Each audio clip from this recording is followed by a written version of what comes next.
Good morning and welcome to Georgia Tech's inaugural Esports Symposium and Invitational. Rahim Biel, Vice President for Interdisciplinary Research here at Georgia Tech. In this role, I oversee multiple interdisciplinary research units, including the IRIs or Interdisciplinary Research Institutes, the Pediatric Technology Center, the Georgia Center for Medical Innovation, as well as technology licensing and in our venture lab, our venture creation arm. So esports is this rapidly growing genre within sports and gaming, and it's forecast to become the second most popular sport in the U.S. behind the NFL by 2022. The esports ecosystem is complex, and it has various titles, organizations, broadcast technology, and innovation. At Georgia Tech, we're excited about the future of esports and the impact it will have on our student community. We're very intrigued by the various research aspects of this emerging field. The EVPR's office is happy to sponsor the first of many forays Georgia Tech will be making into esports, and I look forward to discovering more about esports and the various intersections it will have at GT, Atlanta, and the greater Georgia community. I hope you'll have an engaged and enriching experience at today's event, and I invite you all to stay connected with us as we continue to create the next here at Georgia Tech. Thank you. For joining us today for Georgia Tech's first Esports Symposium and Invitational. My name is Beth Minot, and I'm the Executive Director of Georgia Tech's Institute for People and Technology, also called IPAT.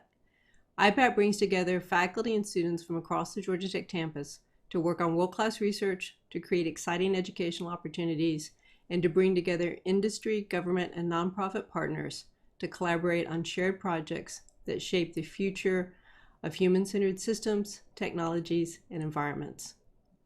Much of our work is on the human technology frontier, including research in augmented reality, wearable computing, interactive media, and the Internet of Things.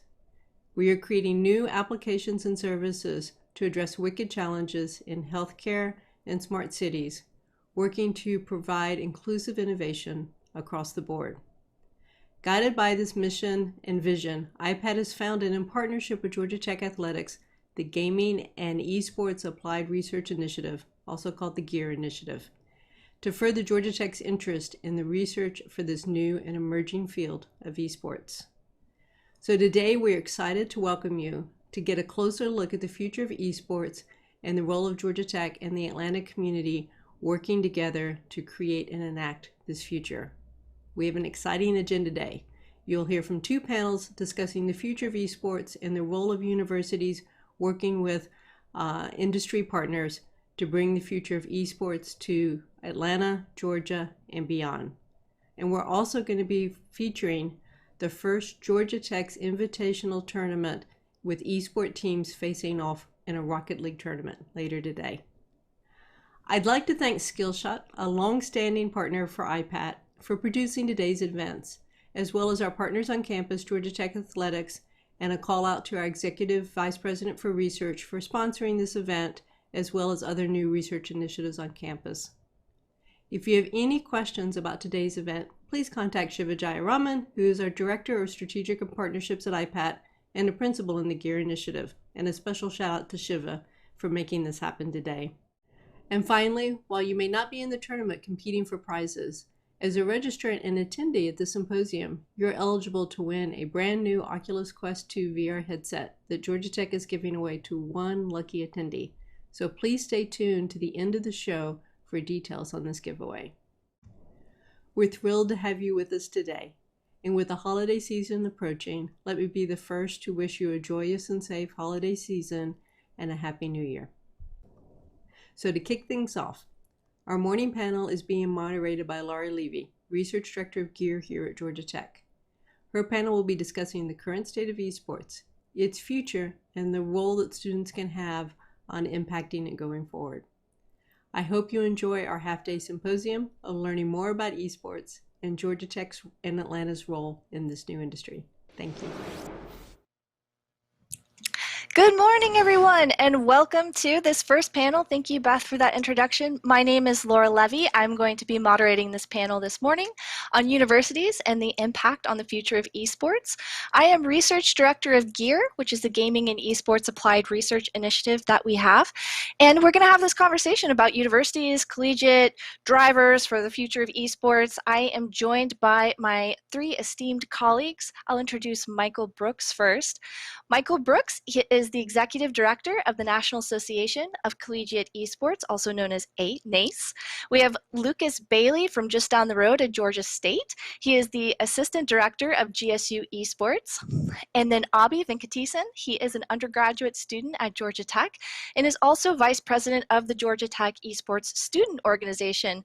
So thank you, everybody, for joining us. Thank you, everybody who's joining us on Twitch. The three of us, or actually the four of us, we have been hanging out all morning. I'm pretty sure, despite the time zones, that we all saw the sunrise together separately on our separate streams. So good morning, everyone. What I want to do with this panel, we have about 30 minutes. I want to spend the first 20 or so minutes asking y'all some questions, but I also have my eye on chat here. So if y'all have any questions at any point, just throw them in chat and I'm going to take the last 5 to 10 minutes and we can field other people's questions. So first, for the panelists, I want to start with Michael. You have this national view, this higher level view of what collegiate esports looks like. I want to get your perspective on what you see as the state of esports in college right now, where we're going, and where you think we need to be going in order to make maximum impact. Well, good morning. Yes, so growth. I mean, I think that's the the key word we're seeing across the board, uh, really at all levels. So whether it's club level esports or varsity level esports, institutional growth, conference level growth, that's a newer area that it's quickly growing. We're seeing college and universities at all levels finding their footing within the esports, right? Regardless of their goal, whether it's student recruitment, retention, student engagement, academic purposes, research purposes.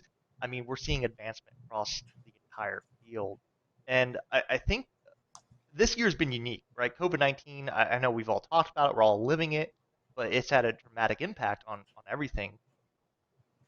For esports, though, it's been beneficial in some regards. I mean, with the lack of noise from all the other typical things you would have heard or seen on campus, like virtual athletics or just student engagement opportunities, COVID has really prevented that from happening at any level of scale, and we're still trying to get our footing there. But that enabled esports, which is already getting a lot of attention, to really kind of take the spotlight, if you will, right? It's still able to move forward. It's still able to engage with your students on campus and those who are off of campus, and really hasn't hit any hurdle so far. It's only grown. So that's what we're seeing at the national level. The number of institutions who are entering this space has grown. The current institutions who have esport programs have also grown as well, right? The more teams they're fielding at their institutions, the broadcasting and production behind their efforts has increased as well. And we're starting to see conferences, right, collectively come in. How do we engage our 10, 12, 14 schools in a more of a regional setting within the esports space? That's been another step of growth that we've seen. Thank you. Well, so with that, I want to turn to Abhi and ask you, Abhi, about, we can't, of course, talk about collegiate esports without talking about the students that are driving this. And often it's student organizations, these kind of like grassroots campaigns that are behind that. So Abhi, I want to ask you, what do you see as the role of student organizations in driving the future of college esports? Right. So us as a GT Esports as a student organization, it's been around for a while, and it's sort of like the ignition for esports at a collegiate level. Um, so so far we've just been a student-led club, but recently we've started to work with administration and become, a part of Georgia Tech and part of the college as a whole and part of like the Georgia Tech brand.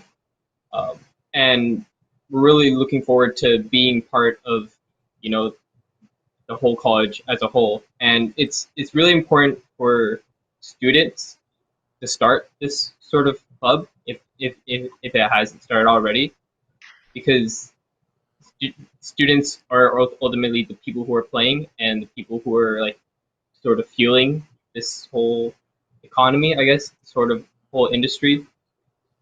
Because I think a lot of players, video games players, whether casual or competitive, are these sort of like college age kids who are uh, really interested in gaming, and these are also the people who will be part of like the future of the industry, um, whether going into the actual industry or being like a spectator, an avid spectator, stuff like that.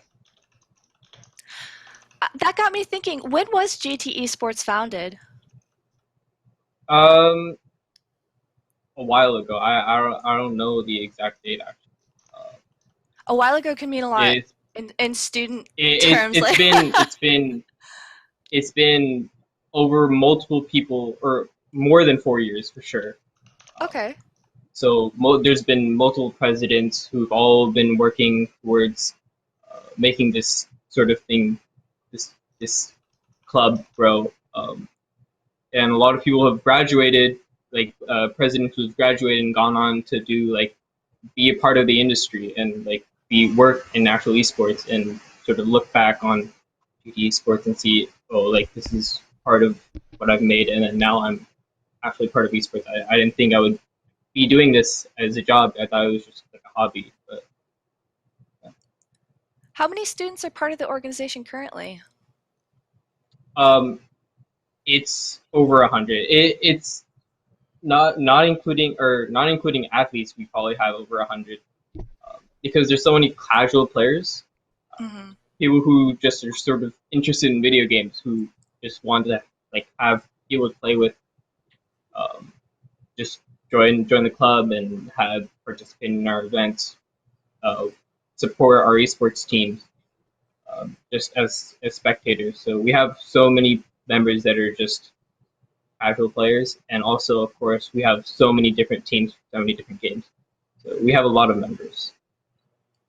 So I know that there's like kind of an exciting pivot point for y'all right now where you're going from a student organization to more about that and what you think that means for the future of GT esports. Yeah, so right now we're in the process of transitioning from just a student-run club to an official like sports club. Um, so that just opens up a lot of doors for us. First, obviously, it's where it gives us more brand value. Um, so we're our GT Sports as a brand is sort of growing because of that, and that of course attracts investors and attracts sponsors, which is great for us because that means we get to grow more. We get to host more events. We get to host more tournaments. We get to sponsor our teams better, and it's really a great outlook on the next few years. So it's really great for us to have this sort of turning point that we haven't had yet. So it's really a great opportunity for us to grow this, and I'm really excited to see where it's going to go in the next few years.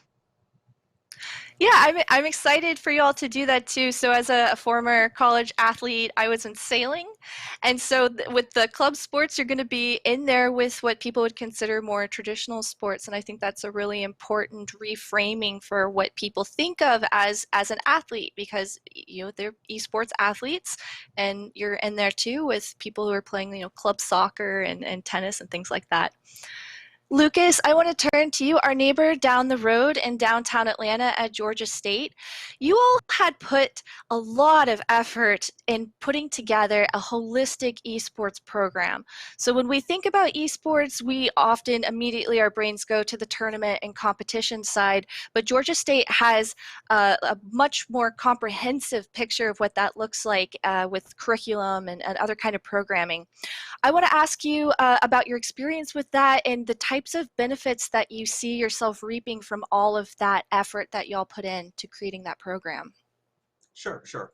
So for us, and something I think it's important to emphasize, is that often, unlike traditional athletics, esports at the collegiate level is not really, at least for us, intended to be a transition to professional competitive esports. Because among other things, the lack of a league system means that if you want to go into professional esports, you can do so usually as soon as you're legally able to. I mean, there are professional esports players who started competing on an international stage at the ages of 16 or 17. So for us, the focus being a university is more on the academic side. It's about what having an esports program can teach our students and the ways in which our students can use skills that they learn as part of the program or skills that they learn as part of the broader slate of events that we do, and use them to inform their careers or inform what they want to do or where they want to focus their energy and attention.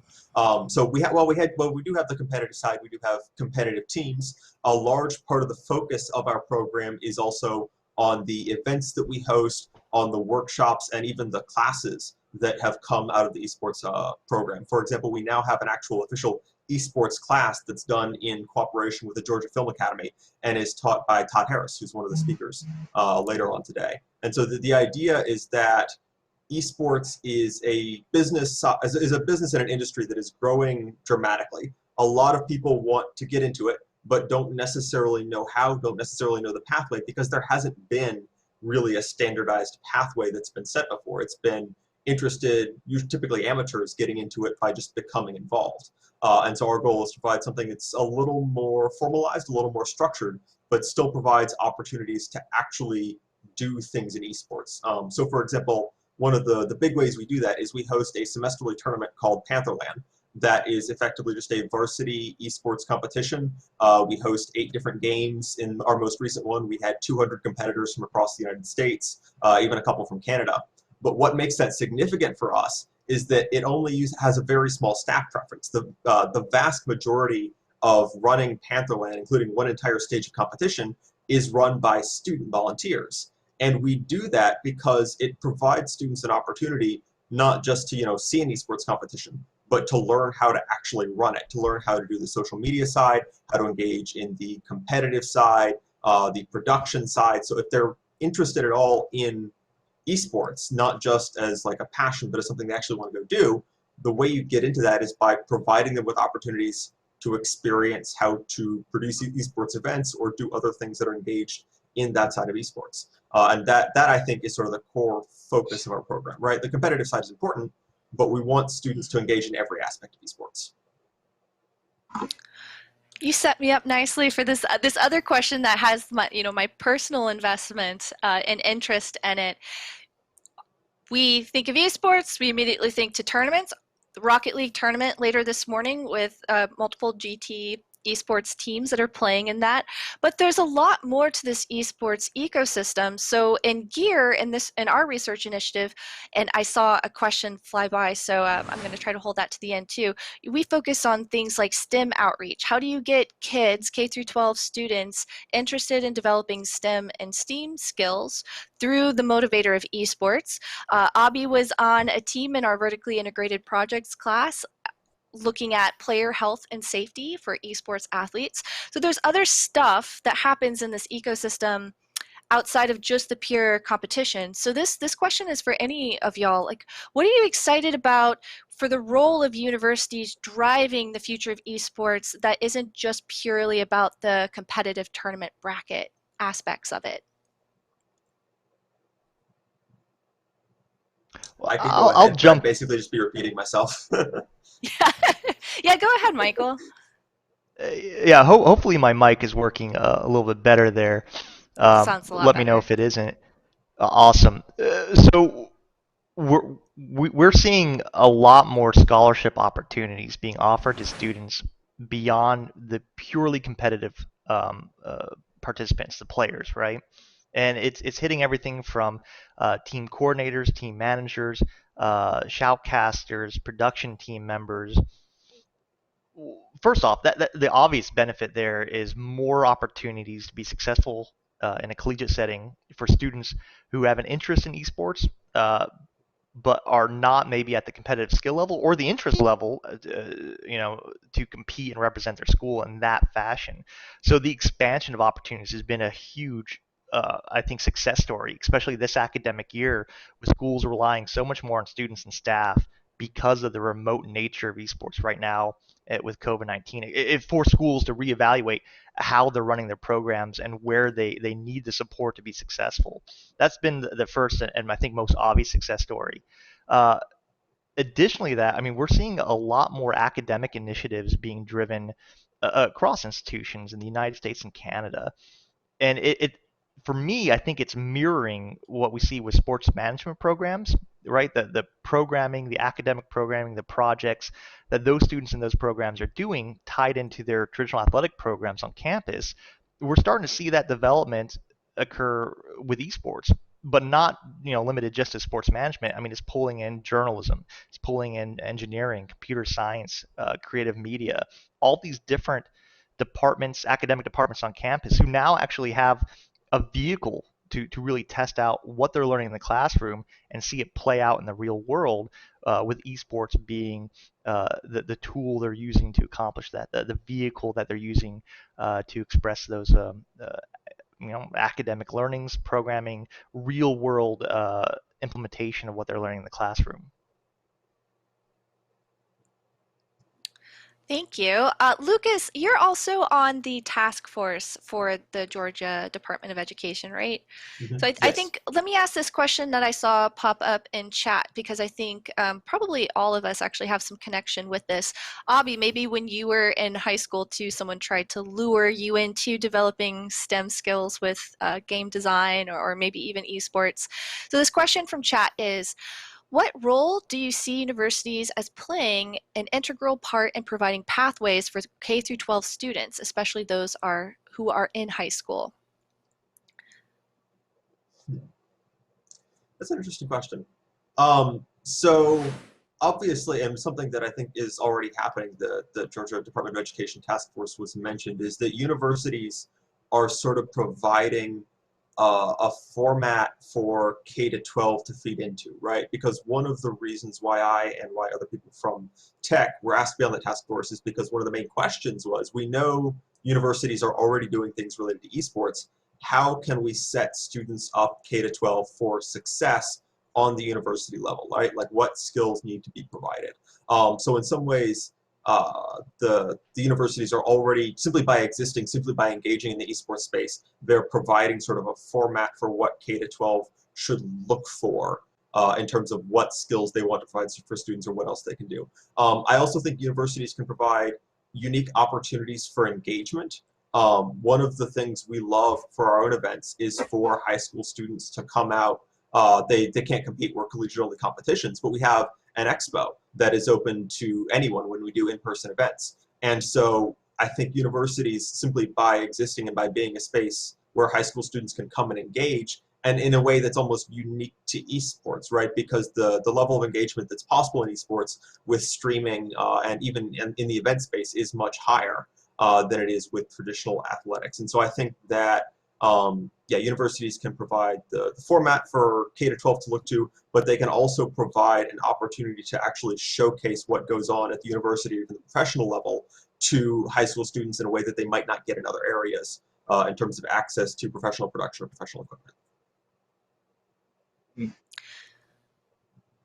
I'll add a little too. This happened just before Thanksgiving, so we were awarded a grant to do research on STEM and esports in the greater state of Georgia to figure out what are the barriers, obstacles, challenges that schools might have in wanting to kick off esports programs, but also in just involving esports in places that you wouldn't expect in the curriculum. So for example, art history, you can teach that in the vein of esports. You can introduce games that have interesting architectures or history that inspired maps, things like that, to get kids kids interested in the content that's being taught, but then also have that direct connection with gaming and esports. So we're going to be kicking that off, partners with Skillshot this coming spring. And the materials that we produce from that too will be publicly available. So if you're a K through 12 school in Georgia or beyond, we will have those handouts online by the end of spring that people can use to help inform. We're focusing on the three stakeholders of students, parents, and educators, which includes school staff. So that will be available then. One suggestion I remember from the last DOE meeting was the idea of using an introduction to game design and development as a method of teaching game theory to high schoolers. And so I just thought, yeah, there are a lot of ways you can work in intriguing, very academic aspects just by leading in with something that you know students are already interested in.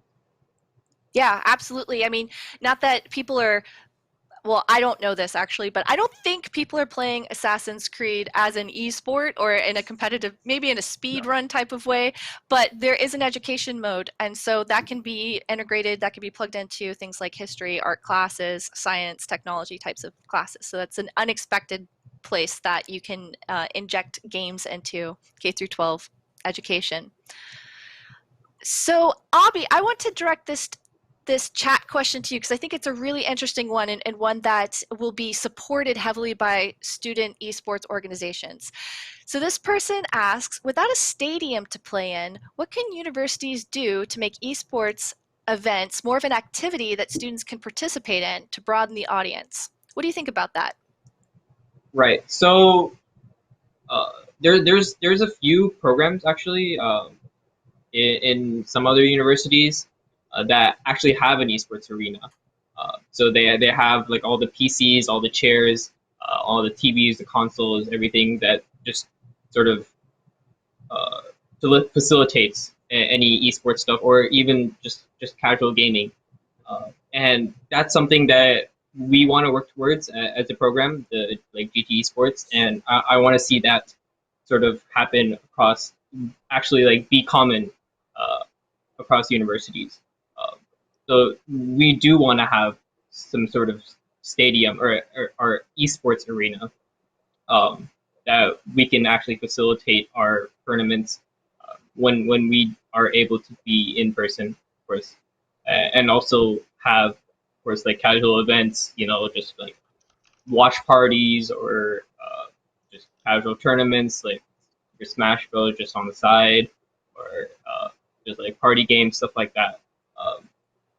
Yeah, so that is so the stadium isn't out of the question for us. It's an esports arena, like with all the computers and PCs and everything. Well, this question ties in maybe with that. So of course it's 2020, so we can't get through this without, Michael, you've already talked about COVID and the positive impacts that esports can bring in times when we're very separated. That this impact is perhaps magnified on college campuses where you would normally have tens of thousands of students. I think GT has an enrollment around 22,000 right now, but a fraction of those students are actually on campus now. And at least for my own classes that I teach, you know, there's really a want for community, to feel a part of a cohort, of a campus, of a group, of a class. And gaming can help connect us when we're scattered. I mean, people are all across the country and all across the world. I want to open this up to all of our panelists. What are some of the positive impacts of esports that you're seeing on communities, student communities in these times of COVID when we are also distanced? Okay. Well, So, oh, sorry, go ahead. yeah. So How about you go, I've Abby? actually I've actually seen this personally. So of course, like I'm a student, um, and this past semester has been on all like online, and something I've really has really helped me personally was being part of these esports communities. Um, so especially there's a new game that just came out this last summer called Valorant. It's a very big um, game because it's made by Riot Games, the same developers who made League of Legends, which has been historically a very large esports game. So that sort of community started over the summer for specifically GT people. So we had this sort of sub community that was specifically for Valorant, and I've been sort of a part of that over this last semester, and that's really helped make me make a lot of friends. Of course, a lot of other people make a lot of friends, even though they're not on campus. So I've met people who are just like at home, but they just come to the community, just play games with us, and they're able to make friends even though they're not even on campus. So it's really a great place. Esports is for making friends even though we're not able to meet each other in real life. Thank you, Abby. Did you have something to add, Michael? Uh, yes. So similar to Pantherland, I think, but maybe more extended beyond a purely competitive event. We received a lot of inquiries from our institutions. You have to remember, NACE is made up of varsity esport programs, right? So the same level of recognition, a similar level of support as you would see in traditional athletics. Um, but a lot of these programs were asked by different departments on campus, how do we extend beyond just the students in the varsity space? How do we build events that encompasses the general student body? How do we support more our club level esport programs through the resources and the expertise that lives in the varsity space? And we saw, and we still do today, see a number of schools creating, usually through student life, student services, but creating tournaments just to involve the greater student body. On the flip side, we've seen a lot of schools shifting how they're educating. We have some schools like Shenandoah University build a Minecraft realm for their students and are hosting classes there because I think it's a little bit more interactive than just a Zoom meeting or something like that. Um, so, the esport programs on campus are being tasked with helping out in a lot of different areas beyond just purely competitive programming. Because they are looked at as experts on campus, resources on campus to help out in an area where a lot of people are just unfamiliar or uncertain in. Thank you so much. Lucas, do you want to add something to that as we start to wrap this panel? That covers a lot of it. I mean, the only thing I'd say is one of the most notable impacts for me is that over the summer, GSU Recreation Services, who the esports program hadn't really interacted with before, got in touch with us because they wanted to partner in running a number of esports or esports related events for GSU students because so much of what they traditionally do simply isn't possible under COVID rules. So yeah, I have seen a fairly substantial restructuring of both the way students interact with each other in the esports space, but also how universities approach esports as a method of engaging with students. Well, thank you so much, everybody. I think that'll just about do it for our panel here. Thank you so much, chat, for your questions. I'm sorry I couldn't get to all of them because there's some really good ones in there, some very thoughtful ones. Thank you to our Thank you for having this discussion on universities and the impact on the future of esports. Good luck to the Rocket League teams today in the tournament that's coming up. And in chat, can I get a what's the good word? And, we'll take it from here. Thank you so much.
Here to the Georgia Tech Esports Symposium, and a lot of words that I'm not very good at because it's 7 o'clock in the morning.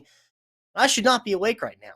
It's West Coast, Best Coast, by the way. My name is Trevor McNeil, and we are here for the Rocket League portion of this broadcast. And I get the pleasure, once again, to be joined again 7 o'clock in the morning with Troy Welling. Both of us are we're struggling, to say the least, here. It's a little early for us. We're just not quite used to being around this time of day. Troy, how you doing? Yeah, man, I saw the word symposium, and I was like, all right, that's a great start to my day. I have no idea what that word is, so I Googled that as soon as I saw it. So now we're on the same page. You know, I'm in college. Trevor is a dropout in life, and now we're here ready to cast some Rocket League matches. We've got some great matches, of course, between some of the Georgia Tech teams, and excited to see how they go on. We've obviously seen quite a bit of collegiate Rocket League ourselves, so we've seen it a little bit into the scene. I was able to do a little bit with Skill Shot in the NACE championship a couple weeks ago to a month ago, and got to see some of the best teams in collegiate. So excited to see how these teams match up, and obviously awesome to see that first panel come through and hear exactly what they were talking about with esports and the collegiate scene. And that's something I always love to talk about, considering I've constantly been in the esports program, whatever university I've been at. So I think it's awesome to see the diverge into esports from the collegiate side. Yeah, a young buck like you gets all those opportunities where esports is an actual thing. You know, when I was in college, it was just a small little fledgling, like, hey, you like video games, I like video games. Okay, that's our club. That's about it. But now that we have all these teams getting together, we can do big events like this. We can talk about the format here for today's Rocket League tournament. As you mentioned, we have 4 teams that are going to be throwing down in a best-of-3 series across 3 teams in a 3v3 setting. 5-minute games per standard, unless they do get that extra free little bit of Rocket League play on the end. And, of course, it's just soccer, Champions Field, standard procedure, front to back, through and through. And excited to see what these guys are going to bring because, you know, both of us have some familiarity with the collegiate esports scene in Rocket League. So I'm excited to see what these guys are going to be capable of this morning. Yeah, me too. You know, just looking at some of the names, I've maybe seen a couple of these players before in the collegiate scene, so probably see them shine a little bit here today. Obviously, if we're looking at the Rocket League side of things, if these teams have played enough together, we're looking at rotations. As far as if this is your first time viewing Rocket League, you just want to see the panels, welcome in. Rocket League is just car soccer. Simple as that. You have to 3-on-3. 3 players. One usually is on that net kind of rotation where they play that goalkeeper-esque kind of position, but they still kind of rotate in and out to midfield and try and make passes. So that's where the better teams kind of shine, is their team play in that midfield. We're going to see a lot of that action be kind of centered around there. A lot of the time the ball is going to be stuck in the air or somewhere in the air because of how much people are going to be trying to hit it out and going for aerials. So it'll be quite entertaining to see the skill levels. And that's a way you can really gauge that skill level, is because you can look at the way that the players make their rotations and how well they play off the ball in the air. If they're able to get those passes off from the midfield and then start to make the rotations from one spot to the next, from defense to offense, attacking position, you start to get your flip resets to come in where, you know, you're trying to redirect the ball while you're already in midair. If you're able to get your teammates lined up there to go from the one side to the next. Of course, our first matchup today is going to be what you can see right there, GT Rex versus second place is the goal. And that team name probably is my favorite one here because that's honestly relatable. Now that, you know, in fantasy football, that's kind of where I'm at right now. I just lost my 1 seed. So second place is the goal. And that's probably the team I'm going to be a bias towards today. But starting this one, of course, a best of 3. So granted, if you don't get the series victory or the match victory in game number 1, you at least get a chance to come back in the second one. Yeah, I'm also a fan of second place is the goal. I'm a very I like to get at least, you know, the top, and if I'm in the top half, hey, that works for me. All good to go from there. But of course, these are going to be best of 3, so players have a chance to win first to 2 games, technically best of 3. So we'll see that first game, see how everything kind of pans out. Math does check out. 3 out of 3 games counted there. Well, you go to college. But yeah, we'll see how the first game goes through. We're going to look a lot at getting the nerves out, letting the obviously show match, but just being able to get loose and get ready and see how that first game goes, and then see how that transitions into the second game, as well as the skill diversities between the teams that could come through this. Obviously, we see some of these teams could be in collegiate scenes, some of these teams could not be. So some of these teams have a lot more experience on the others, and that's something really important, especially in games that require you to have a lot of clear communication, something like Rocket League desperately needs. The more you have time to play with your teammates, the better your team is going to be. Even if you guys are all outskilled by the other players, if you have a better team, you still have a really good chance. Yeah, and that's kind of the thing, getting the synergy with each other. And of course, coming in with this one, you had the little bit of the experience there with the NACE and Skillshot, and I've done a handful of Rocket League up there on the Northeast side because that's kind of where a lot of the focus is for Rocket League in general, as far as Right. Scholastic Rocket League competition is kind of that New England Northeast side of the country. So going into this one, do you have any predictions? Who do you think is going to come out on top in this first matchup? For as far as the teams that would go into this one, GT Rex versus second place is the goal. You probably would like to see second place as the goal, try and get to that second place finish, but I think I'm going to give the edge over to GT Rex for right now, just because of the roster I've seen so far and being able to see them play. I think they have a chance at taking this one. But like we said, we can't count any of these teams out. If I was saying earlier, if your team has good communication and coordination, you can absolutely be able to outscale another team just by that, because you'll have better rotations. You will be able to get more opportunities and create more opportunities the more the game goes on, especially the more the series goes on too. Let's say you lose the first game and you figure out your mistakes. As soon as you're able to adapt to those mistakes, you can immediately kind of counter that and go into game 2 and game 3, or hopefully game 3 as you get through game 2. Right. Just slowly start to figure out your process and take out the other team. Yeah, and I gotta go the other way. I gotta be a little hopeful because of just the way I'm feeling about my fantasy football league. Second place is the goal, and I'm holding out. We get through the first round, we're gonna get to that point. So I'm taking the side of second place. I think that they're gonna be able to just at least get to the championship game where they can potentially get what they're aiming for in second place, if not first place. But as we wait for the game to start, we'll get the countdown going here very briefly. And a lot of things we're going to be looking forward to is a lot of those past plays. You can see kickoff already going underway, and we have blue and the orange teams are set. Haskell going to be on the blue side. I believe that's going to be GT Rex that is going to be on the blue side, and then the other squad, second place, going to be on the orange team. Yeah, and we'll see. So double commits are something that's really huge in competitive Rocket League, especially going into later on in the games when you have to go for those 50-50s or for those smart rotations. If you have a double commit happen at any point in time, if you don't know what I mean by a double commit, it means 2 players going for the ball at the same time, leaving 1 player out of rotation. So that's what you don't want to see going forward in some of these games, because as soon as that does happen, possibly kind of like that situation, it's very easy to counter that because someone can immediately be there on the follow-up. But that ball's going to go in from stump as he gets that one off the ceiling, gets a little side shot here, and is able to get that one straight in. So nice little midfield control, just kind of hitting that one out, knows his angles, and you saw there, Yuxi could not quite get to the ball in time. Very, very close chance, but that is going to give the lead over to GT Rex. Yeah, a good start right there for them, just being able to get behind the defense, and not a whole lot that UV was going to be able to do about that one. So that little 1-goal buffer is a good way to start this one. A game, at least a minute into this one, to game number 1, as you mentioned. This is kind of the warm-up, though, I imagine. Still a little bit early for all parties involved. Good shot there across the center. Save. Better save.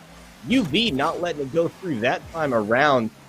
Ball in the corner. You're going to see a lot of this as it goes up on the wall and players trying to play this off the bounce, off of the walls. And as it just rolls across the middle, no threat this time around. Yeah, 50-50 goes the way of second place is the goal here. I believe this is actually GT Rex that is the one with the goal, so scoreboard isn't telling you the truth. Second place is the goal, is on the orange side, and GT Rex is on the orange, or is on the blue side, so they are up to 1 goal. But we do see some mid-rotation here, mid-play coming out from the team. Fuzz is going to hit that one straight up center. But something you also want to make sure you're able to control, talk about this a lot in almost every Rocket League game I see, is you want to be able to kind of keep control of the ball. Possession is actually pretty important in most things that are required. Obviously, soccer in general in real life, or football as everywhere else in the world calls it, it's extremely important to be able to have some possession because it allows you to create those possession plays and allows your team to be able to get into spots, get in rotation, get that boost as well, and get yourselves in much better position. So that's why possession is so important, why it's important. You see like Fuzz right there, able to create something out of that instead of just hitting it out automatically is going to give his team something else to at least go for. And that's what you want to see out of both these teams. Orange side has done very well to relieve some of the pressure, to keep the ball on the other side, create some opportunities. You see Fuzz lining himself up there in the middle. didn't have a chance to go the other way. Stump in the corner, trying to find the center, bump it up over the top. He's not going to find the connection there on the middle. So now Fuzz going the other way, goes for the flip reset, does get it, but can't follow through all the way. You see Eric coming in on the backside just a little bit too low, ran out of boost, couldn't quite get to where he wanted to be. And as another 2 minutes have passed by, no goals have been scored just yet. What a shot. Stump getting denied by the crossbar. Follow-up, can't get there fast enough, not enough momentum behind him. So a sigh of relief there from second place, is now looking for their move on the counterattack. And they are not able to find anything, but Haskell coming the other side. Demolition in the corner. It's going to be a mutual two-way. And that ball is just going to be cleared out and dumped to the other side. Another demo comes in from second place is the goal here, as we see Fang be able to take one out. Stump and his buddy are going to be able to take that one onto the other side of the field, but Air is there for the counteract. Nice pass into the middle, but they both committed, and that's exactly what happens. They're lucky that doesn't go in automatically, but that's what happens when you get a double commit like that towards the net. You leave somebody out of rotation. It gives a chance for a huge counterattack. Luckily enough, Air is still here for the save. Gets a little close for that one, but luckily that demo is going to install a little bit of time, at least from the blue side. You do see Air with a nice aerial save. Nice shot coming in from Stump as well. Another shot goes in by Haskell, but is going to be saved once again. So a lot of pressure coming out from GT Rex here so far, as you see Stump going for another one. Oh, he's out of boost. Oh, Stump ran out of boost, and his teammate come in off the side. UV was trying to come in behind him, but was just a little bit too low. Couldn't get the setup there. Now with 40 seconds to play here, still that 1-0 score line, and they've done very well for the blue side, trying to get themselves in position to add another goal just for insurance, but some good opportunities on both sides, good saves as well. 30 seconds to go. Fang here over the middle is not going to be able to get any follow. Demo there onto Air. Stump in the side is going to get that ball taken away from him, going the other way. He does get that boost there in the corner to fill it back up. 10 seconds to go now, and the orange side's got to do something. Haskell's got possession of a good center, but no follow. 5 seconds, this ball in the corner. They're on the right side of the field. With the timer ticking down, that's going to be triple zeros, and that's going to be game one winner to the GT Rex. A 1-0 scoreline. Only took them a minute to get that one and only goal. And that's all that they needed to take game number one. Of course, still in a best of three. The orange side, second place, still has an opportunity to bounce back here, but what are your kind of impressions coming from both sides of this one at the conclusion of match number one?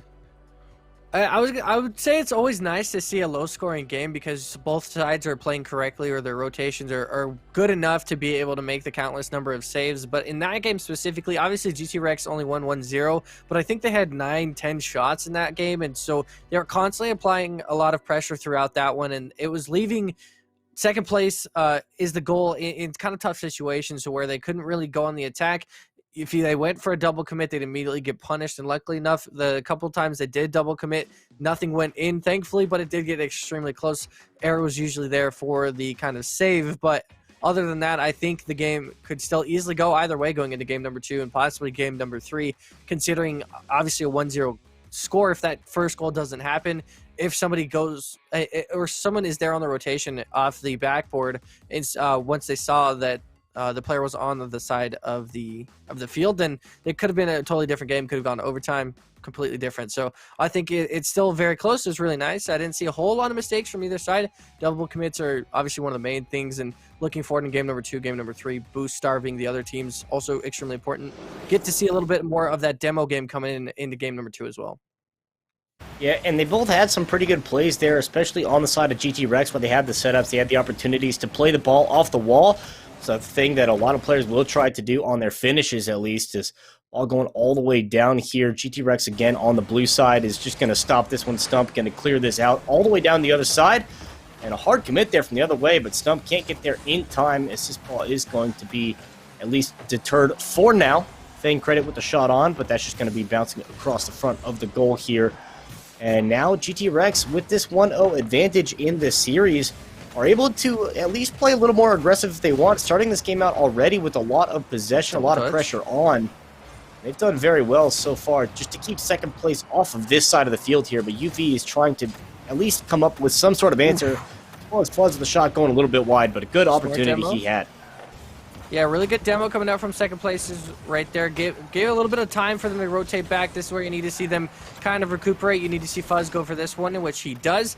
Him going for that leaves his team a lot of time to go get boost and to kind of get the rotations back, but nobody is there on the miss. Unfortunately, his Fang is going to be able to put that one straight back away. That just seemed to be a little bit of a miscalculation going for that one. Obviously, just barely missing and nobody there back on that the goal rotation. So the first goal once again going over to GT Rex side, putting them up at an advantage in this best of 3 to take both games under their belt.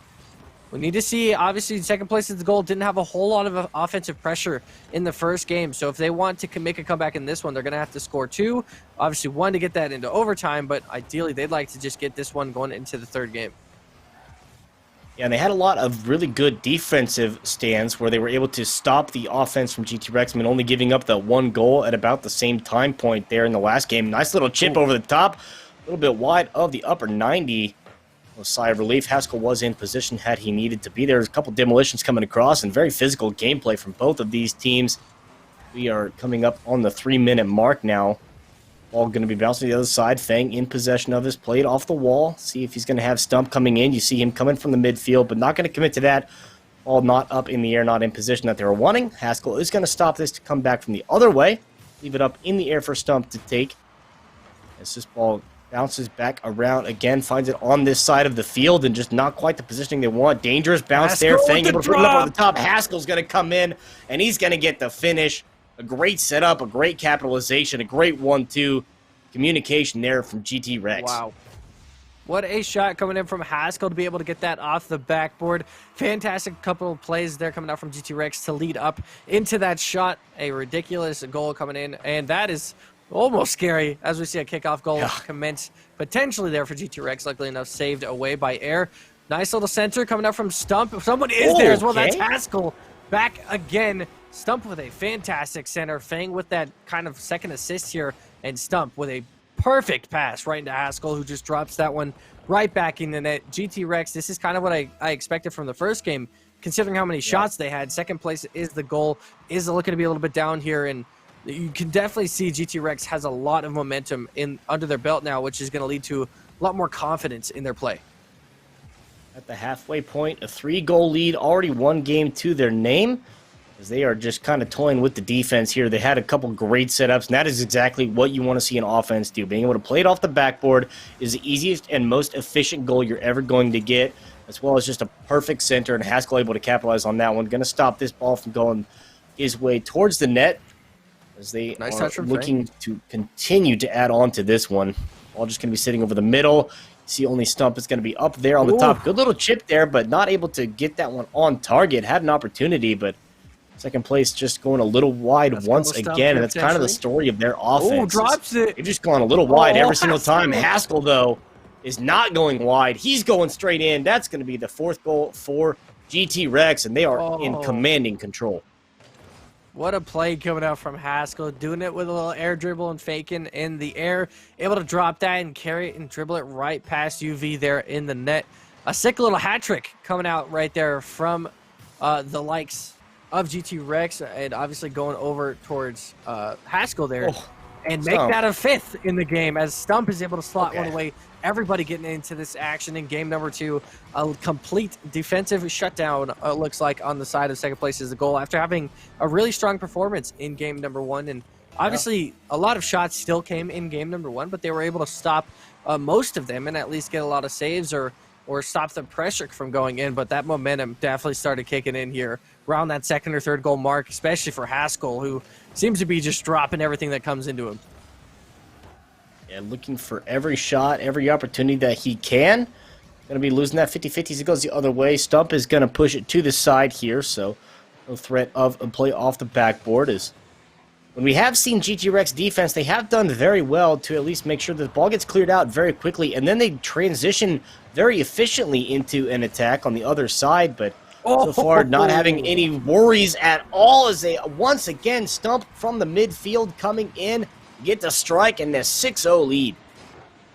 Yeah, that was a little bit. I wouldn't call it ball chasing from second place, but they didn't have anyone on that right side of the field to at least stop a potential chance. They were all kind of sitting there watching the ball, trying to get into that action, trying to at least go for a 50, or just trying to get into a potential chance in general, just to get the ball away from the other side. But fortunately, once again, does not drop down for them, and that is going to be another goal over towards Stump. Haskell freestyling, it seems like at this point, 6-0 so far for GT Rex in the potential final game of the series. Obviously 6-0 is quite a comeback. We'll see if second place is a goal can do it. That would be a good start. Unfortunately goes wide, but you see a little top right bins from Fudge right Beautiful. there. 37 seconds. I've seen it. I don't know if I've seen it before, but they got 5 goals in them. 37 seconds. Let's see if they can do it. I've seen like one clip of like a 6 or 7 goal deficit that was something about 20-25 seconds, where there is a chance, there is a living, breathing chance that is very minute, but it is going to have to be almost immediate off the kick as soon as they score. But 30 seconds to go, down 5 goals. They had a great setup on the last one. Fuzz with the finish to the upper 90, but at this point, especially without possession of the ball, going to be exceptionally difficult for second place to come back. That shot going to be going a little bit wide here, sending it back into the middle. You see Haskell's going to get credit with the shot. Fuzz with the save to stop that one, able to kick it in reverse long enough. Stump sending it down, looking for the setup in the middle, but single-digit timer is ticking down, and this is going to be all she wrote for second place is the goal. Going to be a 2-0 series take for GT Rex. Maybe get one more. Zeros on the clock, ball on the ground. That's going to be a 2-0 series for GT Rex after a 6-1 game victory. Yeah, that was just GT Rex controlled that entire game. Obviously, I look at second place as a goal, still had some great chances, but their spacing was probably the major thing that I saw from those three, is that they were all constantly clubbed together and didn't have much of the field to be able to stretch down. So as soon as they cleared the ball, there was no one at midfield to be able to catch it. There was no one able on the centers from passes. So that was the only thing I saw as far as their rotation game was going, is that they were all, at least they all like each other a lot. They all constantly wanted to be together and wanted to participate with each other. But fortunately, that leads to goals pretty easily when you got good players up against you, that we saw from GT Rex. Obviously, some fantastic plays. A hat trick coming out from Haskell, and Stump almost getting a hat trick for himself as well. If not, at least got 2. Don't know if he got the original first gun. I think the first goal might have gone to Fang. But other than that, Haskell had some great plays in that one. That whole team truthfully did in that second game, and such a crazy transition from what happened in the first game. Yeah, starting out so slow, with only that 1-0, that took 60 seconds to get that first goal, and then after that, nothing for the next 4 minutes in game number 1, and pretty much rinse and repeat there. It was just I think it was like 70, 75 seconds there into game number 2. They got the first goal, then they just poured it on over the next 45 seconds, picking up another 3-4, and really building that momentum. And of course, with already a 1-goal lead, as said at the beginning of that game, they have the liberty to play a little more aggressively if they want to, because they can afford to drop one. And as you'd mentioned there, with the second place team, being able to just not quite have that spacing that they want. You got to give credit to GT Rex as well for pretty much just controlling all of the boost on the field. What kind of importance is it for a team to be able to pick up the boost? Because, just not having any is such a detriment to the other team. Can you explain a little bit as to why that is such a problem? Yeah, obviously controlling your boost starving in general is really important when you're on the attacking side of the ball, because you leave 3 players on the other side struggling to get little boost pads. They don't have control of the bigger boost, and if they want to go get 100 boosts, they have to go to midfield, therefore putting their rotations out of whack. So the importance of boost starving is that you get to either throw their rotations off, or they won't be able to constantly go for the balls near the net. They won't be able to go for the aerials as easily as your team might be, because you're constantly controlling that, constantly have 100 boosts and able to go for those kind of plays. So boost starving is really, really important going into, just the later stages of Rocket League competitive scene. As we see that a lot of the time, if you are going to be that dominating attacking team, you have to be able to control that, because as soon as you take your foot off the gas pedal a little bit, it will definitely affect the other team and give them a little bit more relief, as they don't have to stress out about not having 10-12 boosts in net and trying to go for a crazy save, and then having 0 after that to go for a second one is just not ideal. So yeah, boost starving is extremely important. Yeah, and you see a lot of these really good teams that are able to do that, where they're able to get the back boost from the other team. They really don't let them participate at all. We saw the aerial control that GT Rex was able to have over second place is the goal, and being able to continuously do that from pretty much the start of the match. I mean, that first 10 seconds, I would say, is the most dangerous time frame because by some sheer happenstance, a 50-50 off the kick goes straight to the back of the net. We almost saw it happen once. It's a little bit little precarious for a position to be in because nobody has any boost. But then once you're in GT Rex position, you get all of the boost. It's a struggle bus there for second place is the goal. So unfortunate turnout there for them. Second place is not going to be the goal that they attained today, depending on how this next goes. As you saw the blurb right there for the next matchup, going to be Reckless and GT Swarm. Early thoughts, what do you think? I mean, that's technically the 2-3 matchup of this bracket. What are you leaning one way or the other already? Obviously, the GC teams seem to be on top so far. Those are the Georgia Tech teams, I'm assuming. So, just looking at that, so far it seems like Oni, Alec, and Taff have a little bit of an advantage. Obviously, I haven't seen either of these teams play, so I'm fresh to the scene as they are, so we'll be interested to see how they do play. A Reckless, potentially going off of Team Rex, maybe, their B team or whatever it might be. I don't want to call them their B team if they're not even closely related, but obviously some great players in that first game, and they're probably going to transition into the second game as well. I'm always, not hesitant to see the kind of skill levels going into some of these general collegiate plays, but that was definitely some high champ level play and grand champ level plays.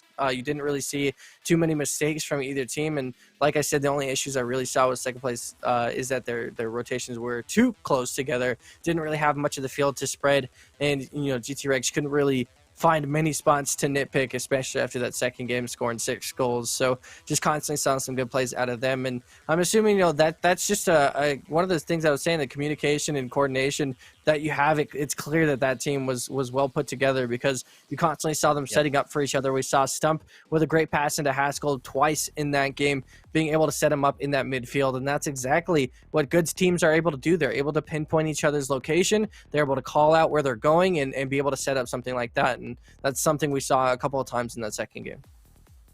Yeah, GT Rex did very well with that Stump as well, leading the charge as they took their series 2-0. As we mentioned, Reckless and GT Swarm are going to be the next matchup while we see GT Rex waiting. We're going to take a short break until we get this next match set up. Another best of 3 coming at you. Reckless and GT Swarm, don't go anywhere.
Good morning, ladies and gentlemen, boys and girls, and welcome back to the Georgia Tech Esports Symposium and Invitational. This is that invitational portion, I assume, of this broadcast where we are in the beginning rounds of this Rocket League competition. Of course, joining me today, very early on in this morning, both of us, it is way past our bedtimes. Troy Welling alongside me here for another matchup, and yeah, this is a prime time nap time for us.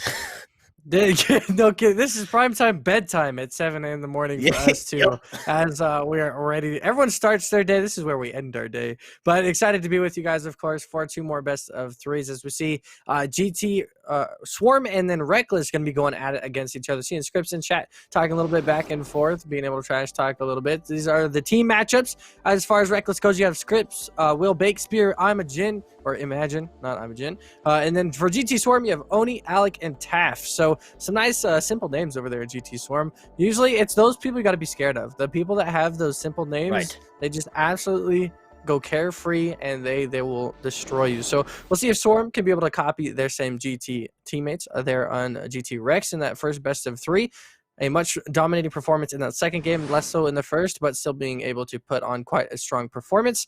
And then going into this best of 3, obviously everything can change in a matter of seconds. We'll see how the game is going to start, where the momentum goes. Rocket League is very momentum-based. I feel like you begin to play a lot more comfortably and a lot more aggressively as soon as you get a little bit more momentum. If you get that 1-goal lead, that 2-goal lead, then you're really starting to coast a little bit and you start playing as if you can let a goal in here or there, which gives you a lot more potential to let a goal in, but it also gives you a lot more potential to play that aggressive offensive scheme and be able to make some more plays with your teammates.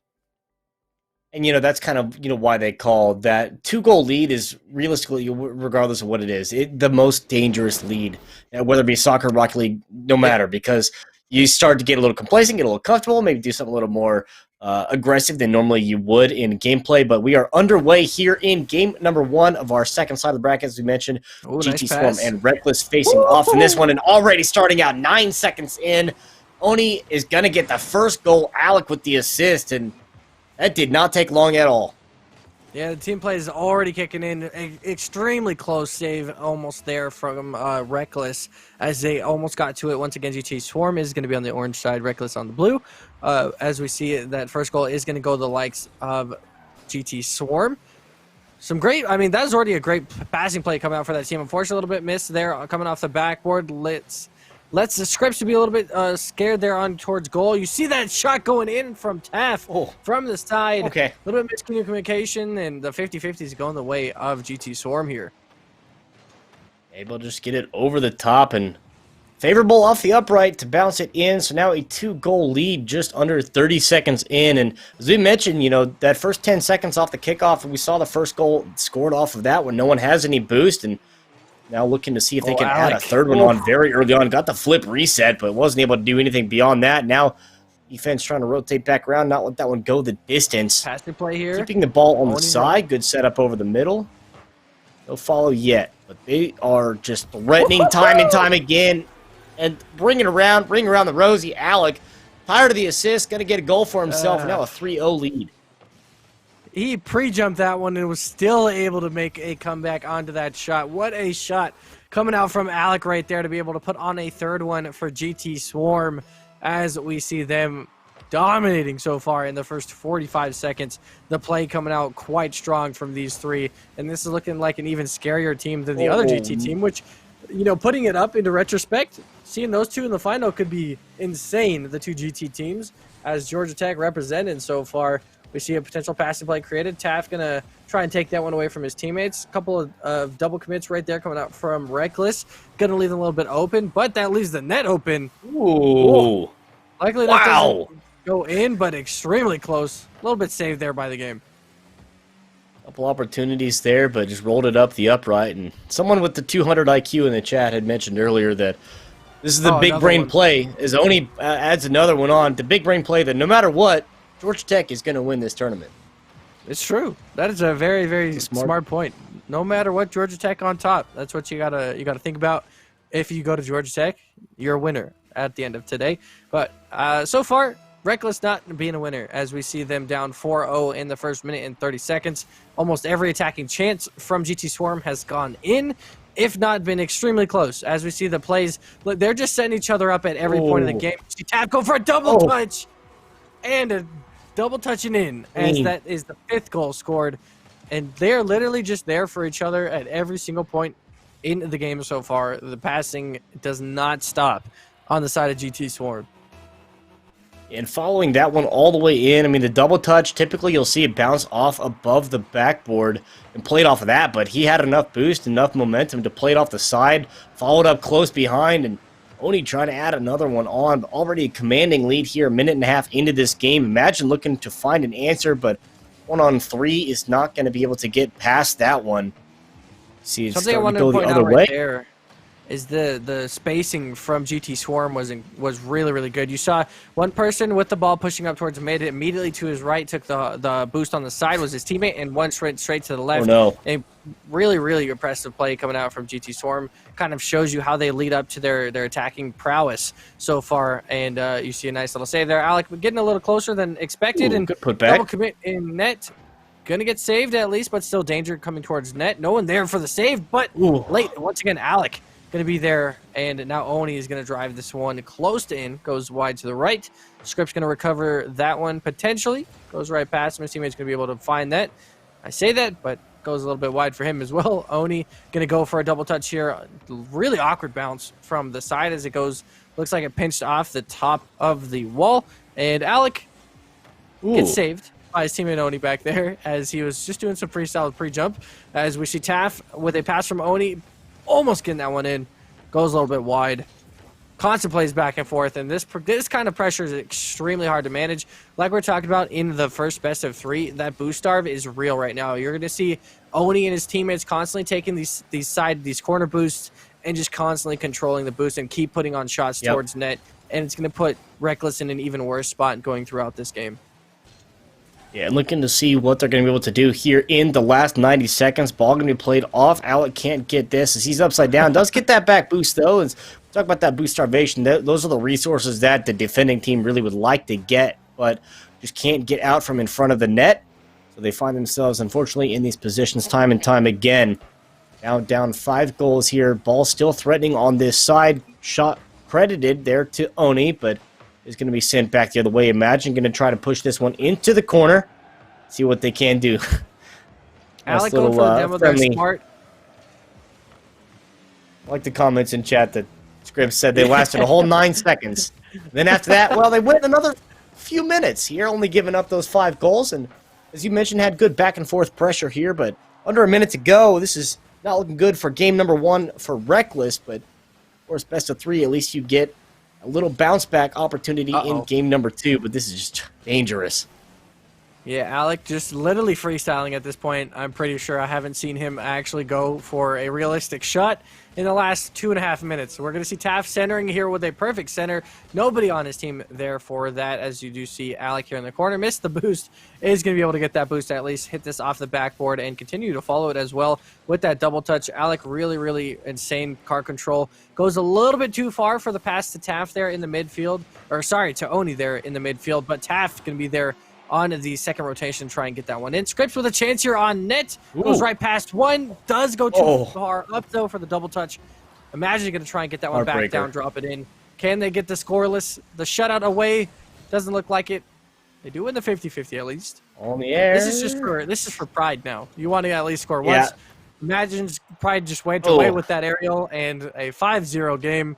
Out of the first best of 3 in this one, the first game, pretty dominantly. You see a total of 10 shots to 6. Surprisingly, it's not too bad. I didn't even think Reckless had 6 shots. So I would give credit that to Scripps, being able to get 4 shots on his own, being able to create a little bit of pressure, but 10 shots, most of those going in for the likes of GT Swarm. Just incredible pressure coming on from them the entire game. And obviously just really great plays in general. The teamwork was there, and Trevor's counting. It's about half. 5 out of 10 is about half. Yeah, look, I'm in my 6th gap year, so math is not good for me. But a good win right there from the GT, able to capitalize on the performance, being able to keep that pressure up, build that momentum, as you had mentioned, going into game number one, where you get that 1 to 2 goals, and especially getting a goal 9 seconds in is a great start. And then about 15 seconds later, getting another one, having a 2-goal lead within 30 seconds of starting the match is already a great sign for your team. At that point, you kind of get that chance to, as you call it, freestyle, just play around a little bit, a little more. And then at least, over the middle of the game, it kind of did get to a point where it's a little more interesting, a little more back and forth play, had more opportunities on both sides. That's probably where those 6 shots came in. Unfortunately, couldn't get any of those to follow through, but still, the opportunities are there. They just have to be able to finish it off. And of course, with that last second shot right there, you just wish it wouldn't hit the corner to roll up over the goal. You wish it would either bounce on the ground or just bounce off the wall so you can go for the double touch. And unfortunately, nothing quite bouncing their way. So looking for their bounce back in game number 2. Yeah, looking to see what they can manage, because obviously so much was going on in that first game. I'm hoping this is replays and not a 13-second goal, but I'm pretty sure this is a 13-second goal coming out of game number 2 already. It most definitely is. Only there for that tap in from the pass from Taff there in the corner, or the pass from Alec, I believe, Taff with the goal, but that is going to start an early goal once again. I was hoping that for the sake of Reckless, that was just a replay from the game number 1, but it was not. Yeah. It was real. And this is the second one going in potentially for Oni. Oh, almost an own goal coming out from that side and just tapping for Taff. That's 2-0 in 30 seconds or less. Are we sure this isn't a replay? Yeah, right. I feel like I've seen this before in game number 1. This is, okay. Well, as you mentioned, though, 2-goal lead already. We saw Taff just posted up, sitting at home right there in front of the net in a good position. 50-50 is just going to kill that momentum on both sides. But now you see Alec trying to carry this one in. Good adjustment from Oni on the side, and that's going to be enough. Alec carried it across the middle. Oni came in for the finish. And just a great setup right there, and they are just clicking on all cylinders right now. I was about to say I feel like there was no way Alec gets that in, and he didn't, but he was still able to manage to center it almost perfectly for Alex to be able to tap that one in from the side netting. And obviously not a great angle to be able to get that one. And you see Oni and Taff trying to combine there for a goal, and it works. This is a little bit faster than game 1. We have 4 goals in 45 seconds. Oni barely missing out on Alec right there on the pre-jump, but Taff is going to be there anyways. These guys, I mean, that was almost a 3 setup pass coming out from those 3 with Alex positioning there in the front. These guys are just nonstop playing off of each other, and that's exactly how these goals are so easily created. Gotta give credit, though, to where credit is due. Game number 1, Script said they lasted 9 seconds. This time they lasted 13 seconds. So that is an improvement. If we go like 70 games, eventually it's going to end in a 0-0 tie in overtime. And go into overtime. So, I don't know. I told you, really going into this game, math is not my thing, okay? Don't quote me on it. Yeah. This is what happens when we take a quote-unquote gap semester, kids, is you never go back. So make sure you don't do that. As we see, Alec is going to drop that one in. Swing and a miss coming out from Oni right there, as Taff is going to sit there in midfield, be able to recoup that one for his teammates. They're both going to go back up and get boost. And the ball's still going to be in possession favor of the GT Swarm team, though, as we see them. This is what also is the problem that we saw from game number 1. And usually what happens when you're the team that's on the defensive side of the ball is you constantly just hit the ball out to get your pressure away from your net, which means you're going to lose a lot of possession and you're just going to give the ball freely over to the other side to make plays. Like Oni right there. Could have had a second chance, but that's exactly what I was talking about in the first game. What usually happens, like I said, when you're on the defensive front, is that you constantly just hit the ball out. You leave so much room for the other team to make shots like that. Oni, even with 3 people in net, slides that one right to the top right.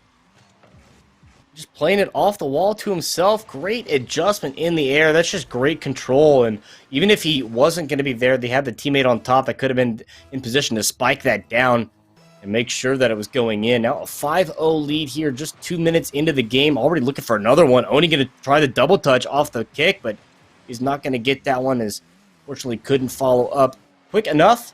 But a steal there at midfield, sending it down to Alec. What a great 1-2 right there. Alec on the wall is going to send it straight down to Taff, and that is just clinical from the GT Swarm.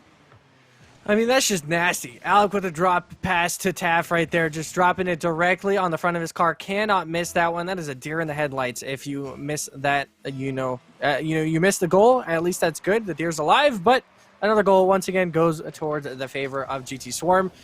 A little bit more momentum, I'd say, in this game. We see 6 goals in 2.5 minutes as they have constantly put on the pressure. Pretty sure almost every shot has gone in from this one. They have an extremely good shot percentage.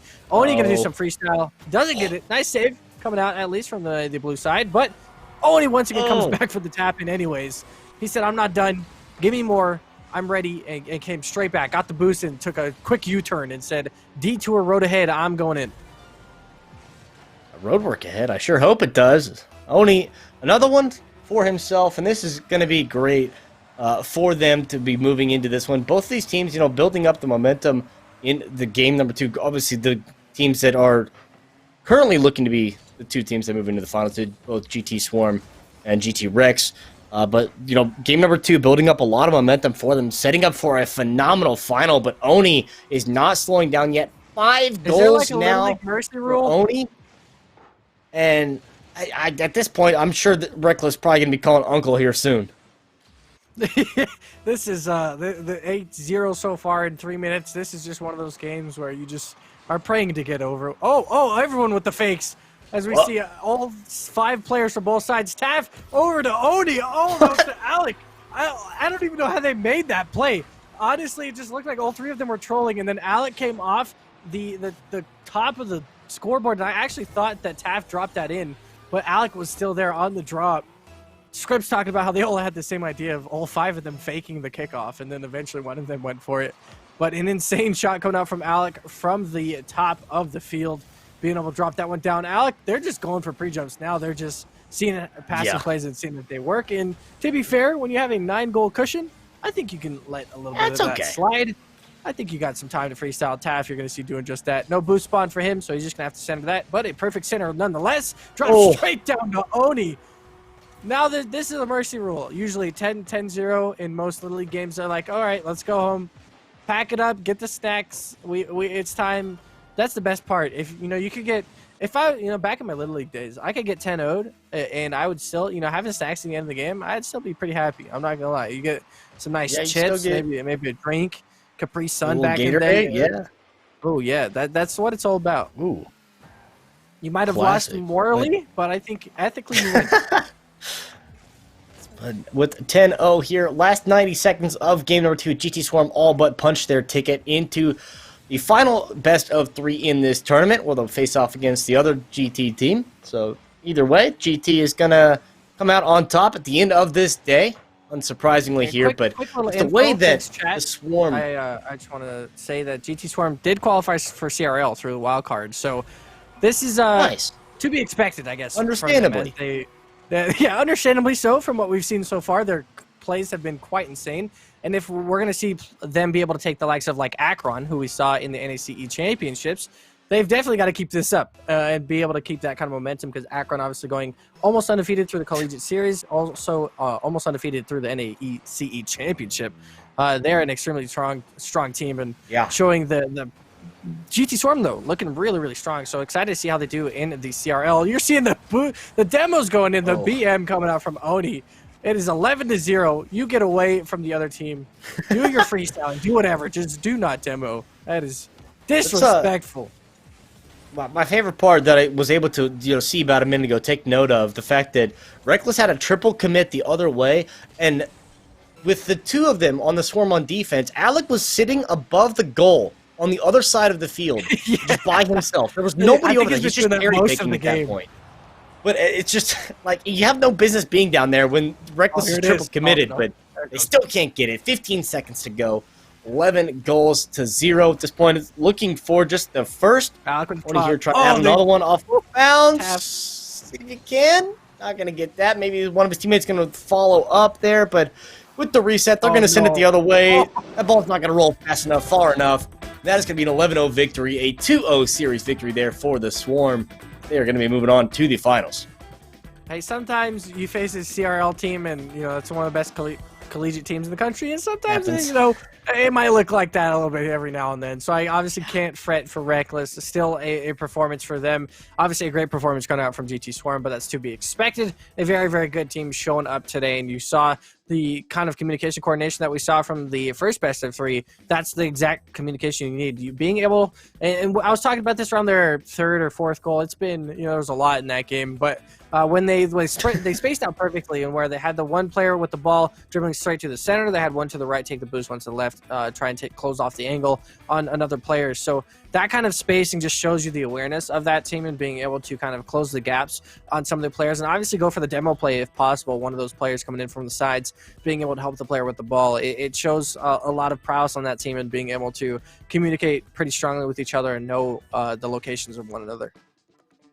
Yeah, they played very efficiently, very well, obviously in good sync with each other. The fact that it is early in the day, I mean, granted, it's a lot earlier for us because it's, West Coast, 8 o'clock in the morning, but, not really having to worry about those early games, the warm-ups where you see some teams a little bit slower to get started, but, they were able to finally come around, and I guess their slow start was the 6-1 lead, if you want to call that a slow start, or the 6-1 Game 1 victory, if you want to call that the slow start, but able to really get that momentum built up. And you talk about Rocket League as a game where momentum is everything. And the fact that both of those teams that have now moved on into the finals, GT Rex and GT Swarm, have put a lot of momentum, getting a 2-0 victory, especially both from getting commanding second game victories, is making for an interesting finals. Yeah, that's true. The fact that it got better in the second game for both of those teams is really good sign for both of those teams going into the finals, because obviously it means they got their momentum going and they were able to effectively communicate with each other and kind of affect the game in that same sense and be able to make more of their chances score. And obviously you saw GT Swarm in that second game just constantly connecting with each other through the midfield passes or from the top, and a lot of backboard plays as well coming out from Taff or Alec, waiting on the backboard, cherry picking in a sense, but still being there to be able to drop down the pass from that midfield spot. So still really impressive plays coming out from them. Obviously leading into the finals, they have quite a bit on their heads now, obviously being a serial team. A lot of strength in that one. We'll see if GT Rex, though, can kind of match up against that. Obviously had a really strong performance in that first best of 3 and looked like they face a pretty good opponent as well. So they definitely have they showed a really strong performance in the first best of 3, but now they have to show out against GT Swarm. Yeah, looking forward to see what they are going to be able to do in this final game. Coming up on this final series, the best of 3 that we have between them. The fact that both of them, as you mentioned, had such a commanding game number 2 is just solid for both of them, looking to see what they're going to be capable of as they move into this last best of 3 and make things a little more interesting, because either way, a Georgia Tech team is going to win. Early thoughts, do you think we get to see a game 3 in this last series? I think, obviously, it's hard to predict that. You have to see how Game 1 goes, because if Game 1 goes like the second game we just saw, then no. But I think the fact is it could be extremely close, and that could lead to an overtime here and there in Game 1 or 2. That could lead to a win either way. So I think I personally think it could be a low-scoring game, even though we obviously saw both of these teams score 11 goals, 6 goals like on both sides respectively. I think that translates over to a low-scoring game simply because of the strength of these two teams going into the finals. Obviously, a lot better rotations and more cleaner defensive plays. So obviously, they're going to be much more possessive and be able to control the ball more instead of just trying to get the ball out in a sense. So I think it'll be a pretty close matchup between the two. I'm obviously going to give the advantage a little bit towards Swarm, seeing how they did in that best of 3, though. Well, we will see how it goes. If we do get a game 3, if we even get an overtime game, of course, grand finals of the Georgia Tech tournament going to be coming up right after this. We're going to take a short break, get these lobbies set up. Don't go anywhere. You don't want to miss it. We'll be right back.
Hello, ladies and gentlemen. Welcome back here to the Georgia Tech Esports Symposium and Invitational, where we are about to conclude the invitational portion of this broadcast. My name is Trevor McNeil, and we have Georgia Tech facing off against the unsung heroes, Georgia Tech.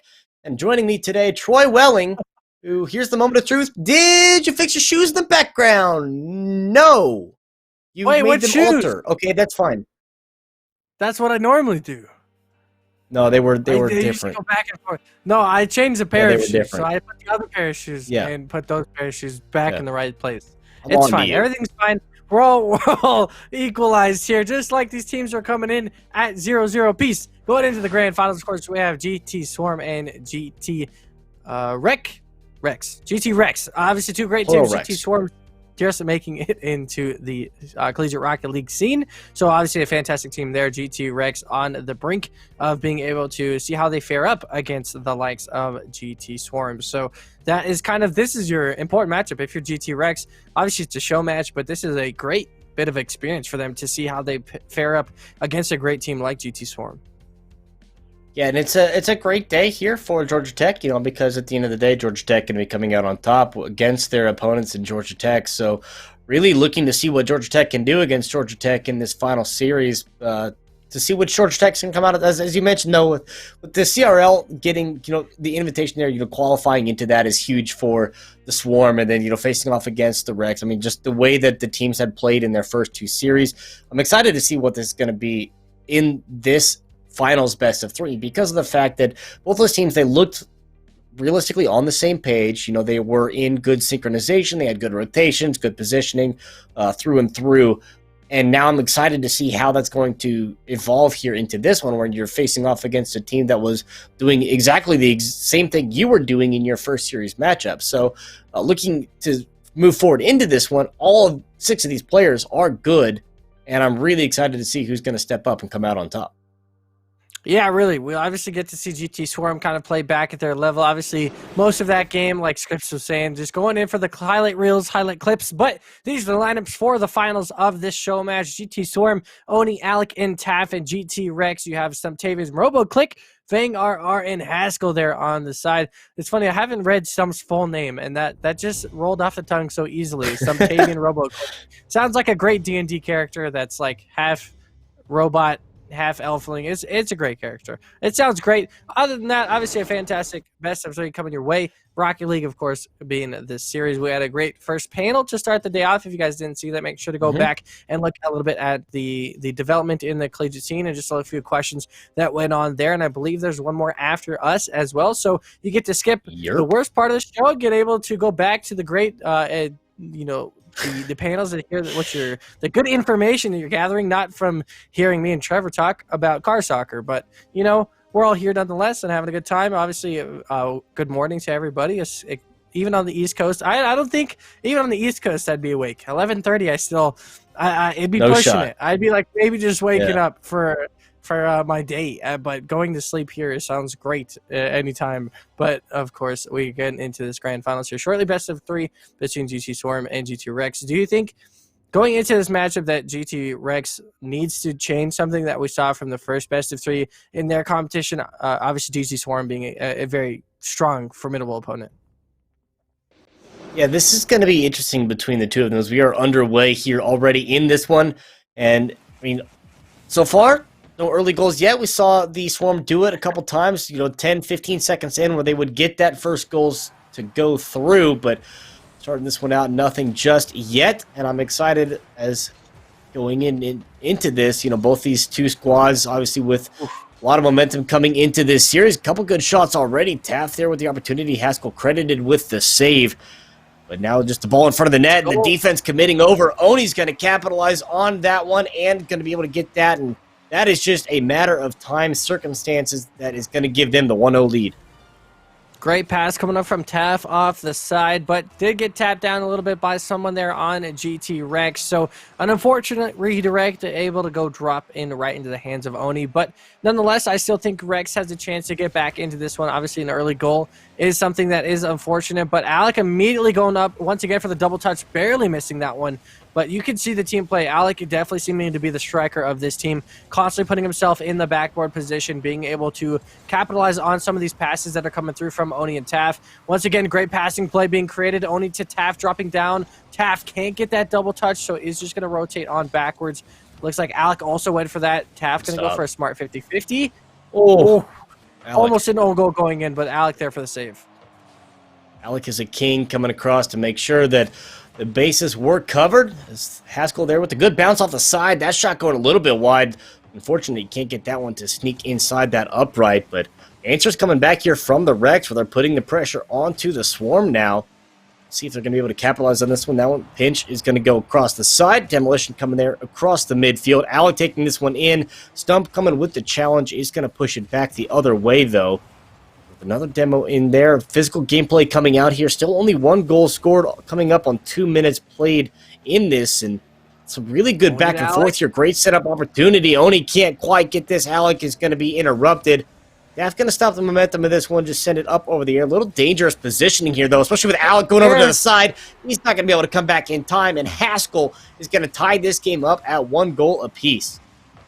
Yeah, nicely done coming out from Haskell, who we saw have a monstrous performance in the first best of 3. So he needs to step up once again into this series to be able to get his team back in it, and he has done so already. Being able to tie it back up 1 apiece. 3 minutes still left on the clock as well. Taff immediately going to go for a double touch as soon as this kickoff starts. Stump Taming coming off the top of the field there, able to drop down and get a little bit of a clearance there for his team. Alec going to go up there for a clearance as well, being able to get that out of his side. Going to go straight over to Taff. Taff to Oni, maybe in the midfield, but chance going to be stopped. Alec going to try and go for a drop down, but nobody there for that. Taff just sitting there on the defensive rotation, and somehow Taff still perfectly passes to Alec and right back to Taff. At all points, these guys are in the best positioning, and that's exactly what you need. They're doing extremely well in their rotations. Yep. You can see Taff playing a really strong anchor role there in the back, being able to constantly pass that to midfield to Oni, more than likely to Alec there near the net, and they're doing a great job at doing that. And you can see there are going to be more and more opportunities here for GT Swarm because of that. Great challenge there in the air to steal that ball away from Alec and Oni. Just coming back in rotation. These guys just know the places they need to be. They're always in a good position here. Fang trying to get a center on this, but just can't quite do so. And Stump going to at least stop the momentum as they are all now collecting their boost here. And it seems like there was an opportunity there a second ago there for Taff, who had just run out of boost as he had the opportunity across the middle. But for the time being, some good back and forth here between the two of them, Swarm and Rex, both. Only the 1 goal apiece. Been a couple of minutes here since we've seen one scored. And that is unfortunate. They can't quite capitalize on that mistake. Haskell going to push that to the side, but had a glimmer of hope there for a second. Yeah, that's a shocking mistake. You don't really see too often coming out from either one of these teams. So that could have, I would say, should have been easily punishable from either one of these sides if either team did that. But luckily enough, didn't get punished for the blue side, and they're able to keep going. GT Rex still trying to put on as much pressure as they can while trying to at least keep a little bit of possession here. Nice center coming through is going to go to Alec there. Misses it off the backboard, so a chance to come in, but quickly gone over to the left side. You're going to see all 3 of them trying to recoup. Alec going to go back and get some boost there. Going to keep on that goalie rotation. 50-50 potential chance here. Nice little pop-up there. Goes over to Taff, or goes over to Alec, I should say, who carries that one away. But another chance here. Stump going to try and go for that 50-50. Does not go through with that one, so he's going to have to go rotate back. Get some boost here. And a very, very stable game. As soon as we saw both of those goals come in, as soon as I say that, Stump's going to make a save. It goes wide, though, thankfully. And they're able to get out of that situation. An extremely dangerous shot. This is where the danger comes in, though. You still got 25 seconds to play defense. And Oni able to chip that one in off of a potential own goal from the player in net off of GT Rex. Oni just going to slide that one right past. And Stump Tavian, I believe, was that one there. Just couldn't actually get to it in time. And that is going to be that go-ahead goal for GT Swarm in Game 1. That is huge. With 20 seconds to go here, you can see if Rex can be able to get something back. But looking to see... maybe they can get an insurance, maybe a 3-1 advantage, but Timer going to be ticking here very briefly. Is this ball just stuck on the wrong side of the field here? And especially when you have all 3 players back on this side, no one collecting any boost. Going to be difficult. Fang trying over the middle. It's going to lose that challenge. Zeros are going to be on the clock. Ball still in play, but on the wrong side of the field for the Rex if they want to try to answer back on this one. Eventually, ball going to hit the ground. They're going to hold it up here for a second, but it is going to hit the ground. It's going to be a 2-1 victory there for the Swarm over Rex. Game number 1. Very close back and forth, but eventually with 23 ticks to go, they're able to get that go-ahead. And that was just a great matchup between those 2 teams already. So now, how do you think? Are we going to see a Game 3? All right, well, first of all, I knew that was going to be low scoring. I mean, that should have been a 1-1 to go into overtime kind of game, as I said, going into this matchup because of how just strong positionally these teams are. You're not going to see too many mistakes, but that game we did see a couple of mistakes and they actually didn't get punished. So that was kind of the most surprising thing out of that first game, is that we did see a couple of missed aerials and they didn't get immediately punished, which is surprising for both sides. I think both sides have the chance to easily score those when seen on the mistakes from the other side. And I think that's the important thing to notice, is once these teams, either one of these teams is able to start improving or being able to make possession off of the other team's mistakes, then they can really start taking over these games going into game number 2. Yeah, and looking to see with the way that it does develop in this, because as they had pointed out in chat, the fact that both of the teams were able to match the pacing, and that's kind of one of the things that you see a lot in Rocket League games as well. If you're able to play to the pace of the game that you want and set that tone, then you're going to be able to play a little more comfortable, because that is the game that you are accustomed to playing. But both of them are actually doing very well with each other, playing off of each other. The defense is adjusting appropriately as the offense transitions over to the other side. So the fact that both of these teams virtually are neck and neck, and this head-to-head matchup, bodes very well here for another game that potentially would go into game 3, if not in overtime. As you mentioned, that one realistically probably could have gone to overtime the way that it was shaping up, but a couple of small opportunities here and there. I'm excited to see if we're going to see some capitalization where someone will force an error, or if not, create their own opportunity off of a demolition, maybe a little more physical gameplay coming out here. But either way, it's going to be a good game too. And I imagine there's probably, I'm going to say there's probably going to be a game 3. I'm going to say there's game 3. I read the script. I think that was actually a really good game. I read the script. I think that was actually a really good game for Rex right there, to be honest. I mean, obviously, going 1-1 in potentially the last 30 seconds of the match, and unfortunately losing a goal, can't really let that get into your head, because they actually did have a really strong performance in that game, in my opinion. They stopped a lot of that potential pressure that was put on by them, and realistically should have been scored on 4 or 5 times, and they kept it to 1 until the very end. So I think that's still something to be proud of. I think ideally, they want to look for more attacking plays, though, and I think that's something that's really hard to do against the better teams like GT Swarm, because they're constantly on your side of the field. So that's the hardest thing, is once you get the ball, you have to make something out of it, because they will either take that ball immediately away from you and score on you, or they will stop your possession immediately. So as soon as you get that back into your hands, you have to try and find a play, or figure out, like you said, using demolitions to try and get towards the goal, or maybe some midfield passing plays that we did see from GT Swarm in their original best of 3 that they faced in the first round. So that's something you got to see going forward in this second game as well for both sides, really, is to get that midfield control once again and try and control boosts as well. Obviously, a really important thing to be said. Both teams realistically doing pretty well at controlling their side of the boosts, even whilst Rex was on their side most of the time. Still didn't seem too stressed about that. Still had some decent boost control. That's a good sign for Rex, because that's their first second goal coming out from Haskell, a fake from Alec, and a top bins goal. That's a lead for Rex already. Okay, well, not exactly how I expected to join this one, but quick little 90-degree turn is going to give that kickoff goal to the one side. So Rex already there with the 1-goal lead, threatening again. Haskell credited with the shot this time around, but is going to be sent back the other way. Ball in midfield. This is the thing, about both of this, as you mentioned, these guys were able to set up a good pass plays here, just like that one, able to play it off the back, and now they're going to get the second one. Haskell does it again, but that's what you're talking about there. The passing plays that we saw both of these teams do so well in their first best-of-3 series, really not prevalent at all in game number 1, and here we are 20 seconds in, and we already get a goal off of 1. I just love Alec in chat in the last like few games has been just absolutely destroying himself as he can't hit the ball and he's trash and everything like that.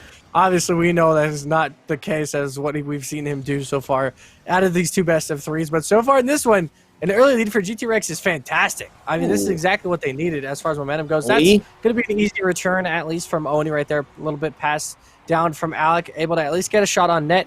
And this is, in most sports, the best thing you can do is just get the shot on goal.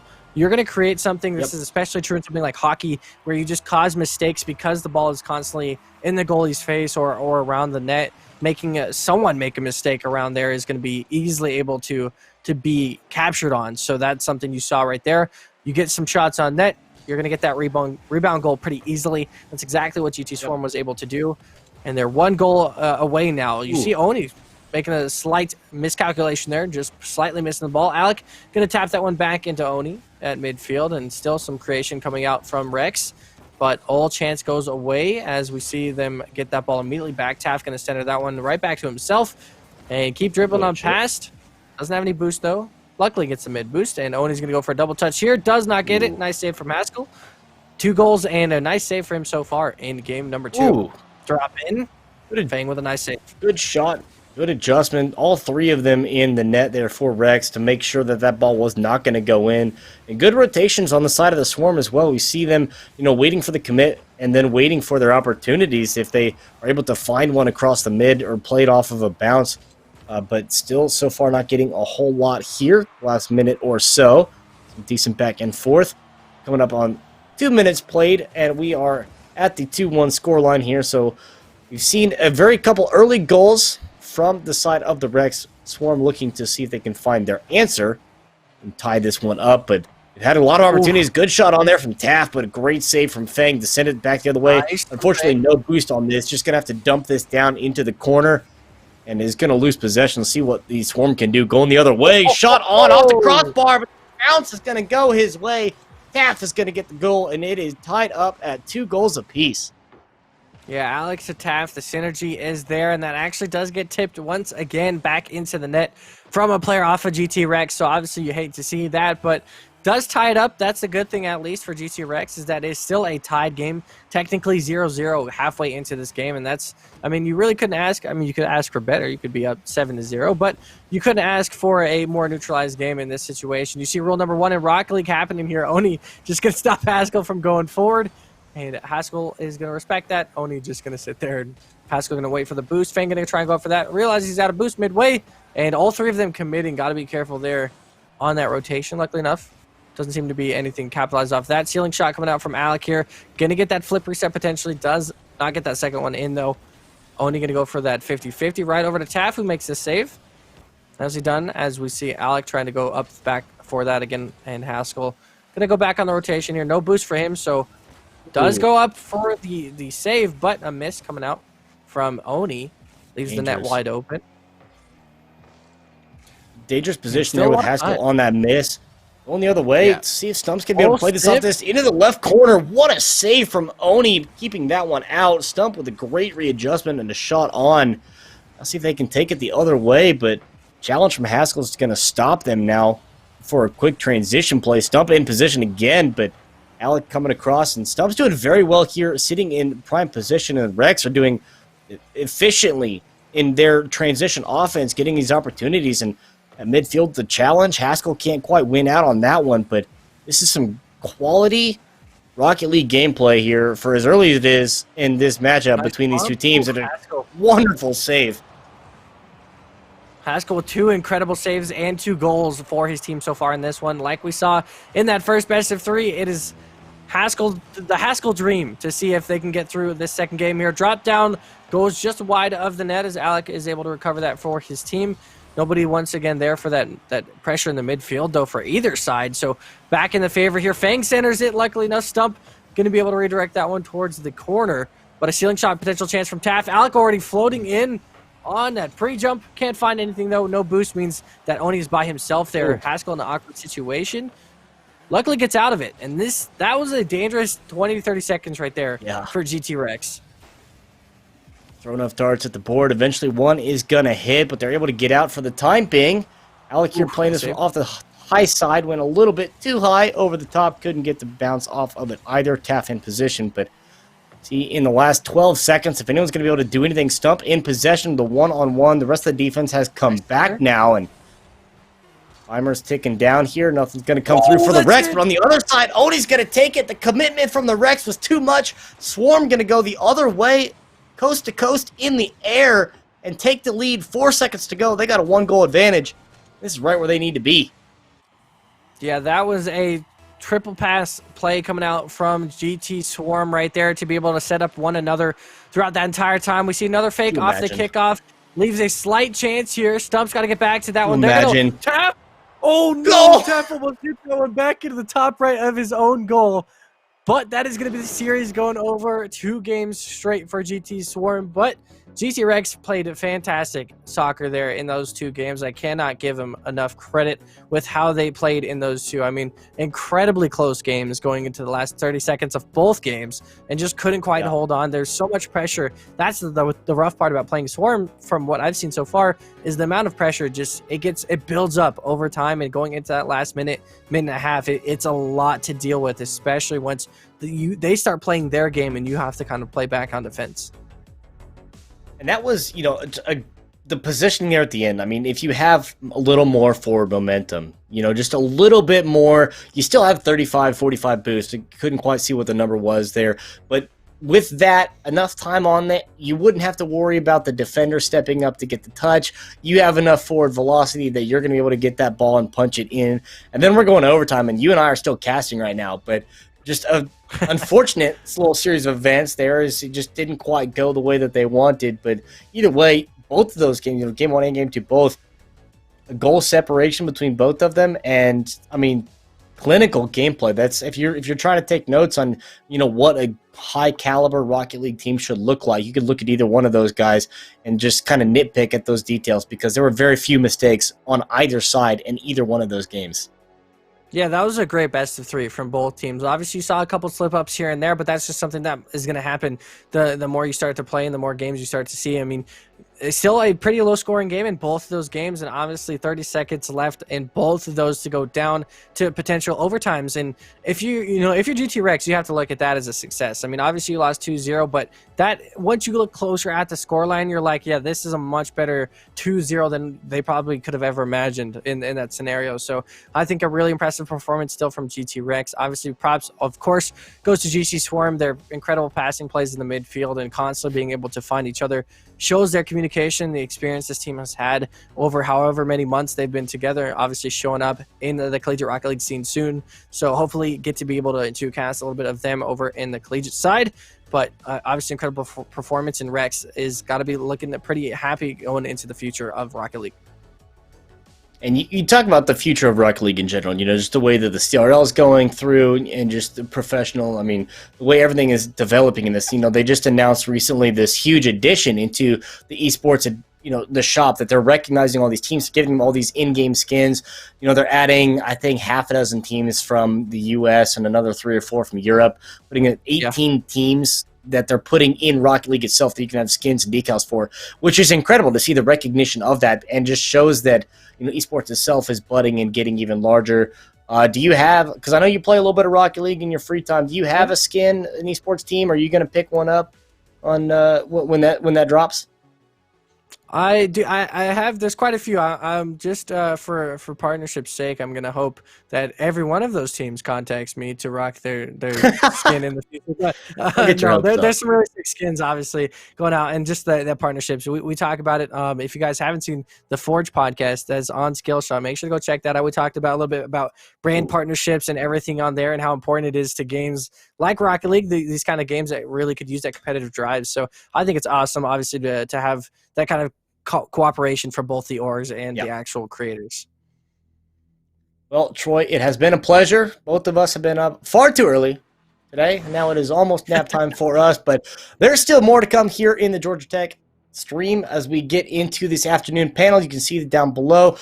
Grant Wainscott and Todd Harris going to be talking about the growth of esports and the role that Atlanta has had to play in this one. For Troy Welling, and myself. We've had our socials on here at Pibcast with 3 Bs, at Confused Caribou for myself. If you'd like to give us a follow, we've been in the chat. We'll be hanging out a little bit longer as well. Thank you all for watching here in this Rocket League Invitational part. Congratulations again to Georgia Tech for beating Georgia Tech. Don't go anywhere. We'll be right back with the afternoon panel.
Welcome back, Twitch chat and Georgia Tech folks, to the Esports Symposium.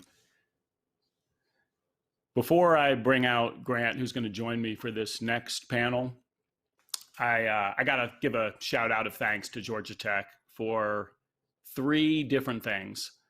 Number one, of course, just for putting on this event. Everything that you're seeing is courtesy of our friends at Georgia Tech in order to educate folks about esports within the Georgia Tech community and also more broadly. And then secondly, to the players that we just saw play some awesome Rocket League. I know the game Rocket League, it is much harder than it looks to even have your car make contact with the ball, let alone drive the ball into the goal. And we were treated to some great Rocket League play, and everyone that you saw there was a player and a student from Georgia Tech. And then third, on the personal front, I've got to give a major appreciation because my son, who is a senior in high school, just got his admission to Georgia Tech. So come on, how about that? He's kind of wanted to go to that school since he was about 6 years old. So it's a dream come true. So thank you to Georgia Tech admission. His name is Alec. His Rocket League skills do not compare to Alec that we saw, but he's got some pretty good programming skills, so that will serve him well. All right, with that, we are going to spend about an hour together. I want to bring up my co-host for this fireside chat, Grant Wayne Scott from the Metro Atlanta Chamber.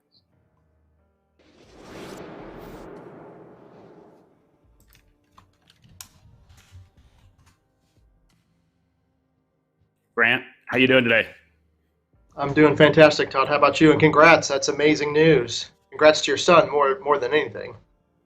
Yeah, he has not posted his reaction video yet, but I know that's a thing now. Yeah, it wasn't when I applied to community college, but it's okay. A lot of things were different back when you and I went to college, Grant. Yeah. So let's kick things off.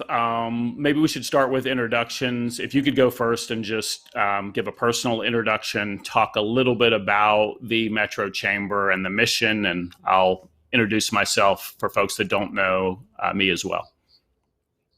Yeah, sure. Well, thanks. Well, it's a pleasure to be here. Appreciate you involving the Metro Atlanta Chamber and involving myself.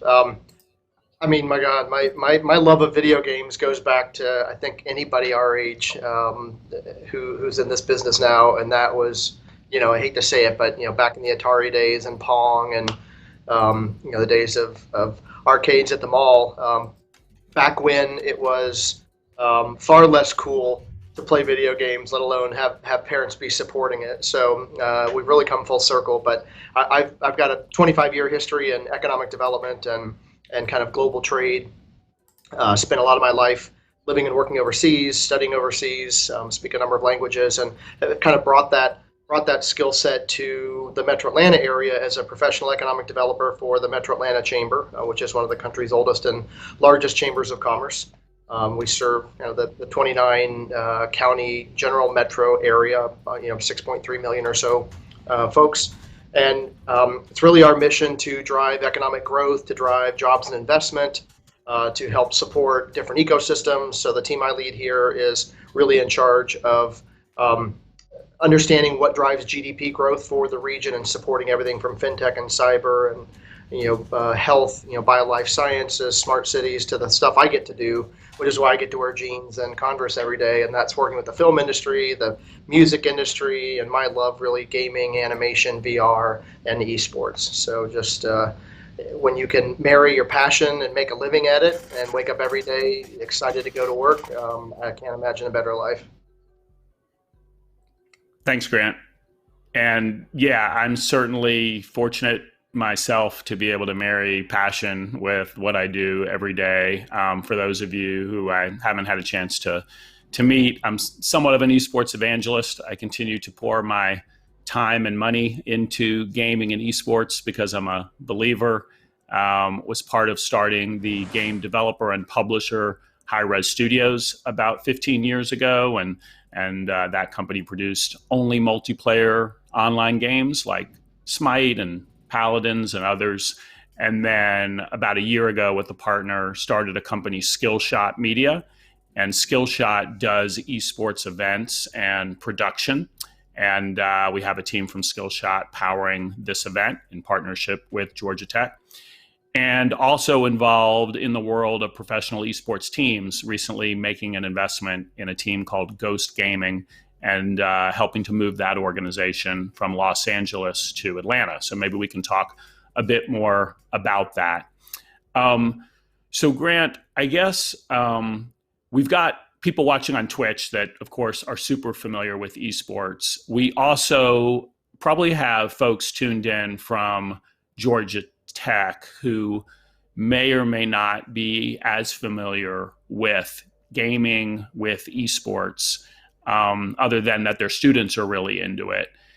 How would you explain gaming and esports? Say you're a Georgia Tech professor or administrator, and you're used to thinking about fintech and machine intelligence and data science and all the amazing research that is done at Georgia Tech. But, why gaming and esports from your perspective? Why is it relevant? And how would you answer that question? Yeah, sure. Well, anybody who's smart enough to either be teaching or involved in Georgia Tech or going there doesn't need an explanation. But so we'll do it for everybody else. Esports really it's the activity, the sport of playing and watching video game play. And that could be, you could be a spectator, you could be a player, you could be a caster, there's broadcast booths, there's this entire industry centered around playing video games and watching other people play video games. And if you're not a gamer, that can sound like, why would I even want to watch that? Until you understand the hundreds of millions, probably billions at this point, of people that are physically watching other people or playing video games themselves so that people can watch them play. And that is now turned in, over the decades into a real sport with real athletes that make real money and sponsors spend real dollars on, and viewership larger than, some of the biggest sporting events in the world. And so for those of us old enough to have children, I'll guarantee you their screen time, they're not watching traditional TV anymore. They're using their screen, no matter what that size screen that is. They're using their screen to get their entertainment, and it's probably not Netflix as much as it is, the gaming environment. So, for the Twitchers and the people that are tuning in today that live this world already, you have been a part of the fundamental shift on how content is not just consumed, but it's demanded and generated. Todd and I, frankly, have a job because of you. So thank you. Keep tuning in. Keep playing. And so the discussion's gone from video games will rot your brain, too much screen time in front of the TV, to now the screen being an opportunity and gaming being an opportunity to learn life skills, to learn coding and animation and VR and music. I've got Todd, like you, I've got a 16-year-old son whose entire world is digital music and scoring for video games and creating his own video games. And even 10 years ago, that would have been a hard discussion for me to have with him. And now that I'm in this world and understand what that passion can do for a career and an education, and the books he's reading, the music he's listening to, the conversations that we're having, people all over the world are having. And so, esports isn't a fad. This isn't something that, at least in Atlanta, you don't have to explain to our universities. You don't have to explain it to our K-12 system. You don't have to explain it to the CEOs of the largest companies. We get it. That's why we're such a mecca in North America, let alone in the world, for gaming, animation, and esports. Well said. And I think another point that you touched on and in the earlier panel around collegiate esports really hit home well is the fact that it's so much more than just the player who aspires to go pro, because as we all know, for every LeBron James in basketball, there's so many more jobs created. LeBron has a lawyer and an agent and a publicist and a social media manager and a video editor. And I really liked the earlier panel. I just wanted to reemphasize their message that there's so much job creation for the 21st century that's related to gaming and esports. And the player who's really good is a very important part of that ecosystem, but all these jobs are created around them. And so I think when I look at the colleges that are adopting esports programs, and it always starts with a club and then tournament play, but the fully evolved ecosystem, I believe, is looking at it in terms of curriculum and in terms of the job creation and just the social environment it provides for students. Kids today are very passionate about gaming, and when they're thinking about what school they want to go to, it's going to be one of the things on their criteria. What is the gaming culture and what is the support? So in the same way, more and more colleges are looking at, hey, we want to have decent food and we want to have good lodging because we're in, like everybody else, kind of a war for talent. I mean, Georgia Tech has a premium brand already, so they don't have too difficult a time. But certainly for any other folks within the university system, I think just the recruiting and retention benefit of gaming is why you're seeing a lot of universities jump in. So let's maybe broaden the conversation a bit from tech and university to the region of Atlanta, which of course you spend a lot of time evangelizing. And let's maybe go back and forth and just talk through, pick an element of Atlanta and why you think that's helped attract gaming and esports companies to the region. And we can maybe go back and forth and spend some time on this topic. Yeah, I mean, that's the million dollar question. And there's so many answers to it, and you and I talk about this all the time at the Atlanta Esports Alliance, and when we're out talking to the community, talking to gamers, talking to brands, trying to help them understand what the market is here. Unlike out west, or in some cities that have focused on one piece of the culture, maybe it's they have tons of major venues, or maybe it's out in LA where you've got game dev and some music industry. Metro Atlanta, Georgia, but particularly Metro Atlanta, really took this as a 360 approach and said, we don't want to just be number one in one thing, right? Let's take the top 10, 12, 15 attributes that you need to grow and build an ecosystem. And if we're not number one, let's at least be number two or number three. And if we can kill all of those, then we're going to be, the epicenter. And that's really what has happened. So, at its core, I think you've got this culture in Atlanta. We were known forever as, not just the city too busy to hate, but where that meets the kind of Fortune 1000 and suited up business culture, right? Yes, we're in the South, but Atlanta was a pretty formal city for a long time. And then this huge wave of creativity happened when the film industry really took off here. Our tax credits, went deep into the film industry, and we all know the history, at least hopefully we all know the history of music in Georgia, that being the center of the world for hip hop has absolutely solidified our place in the world. But there's so much other music here as well, Grammy Award winning symphony and so much else, country and rock.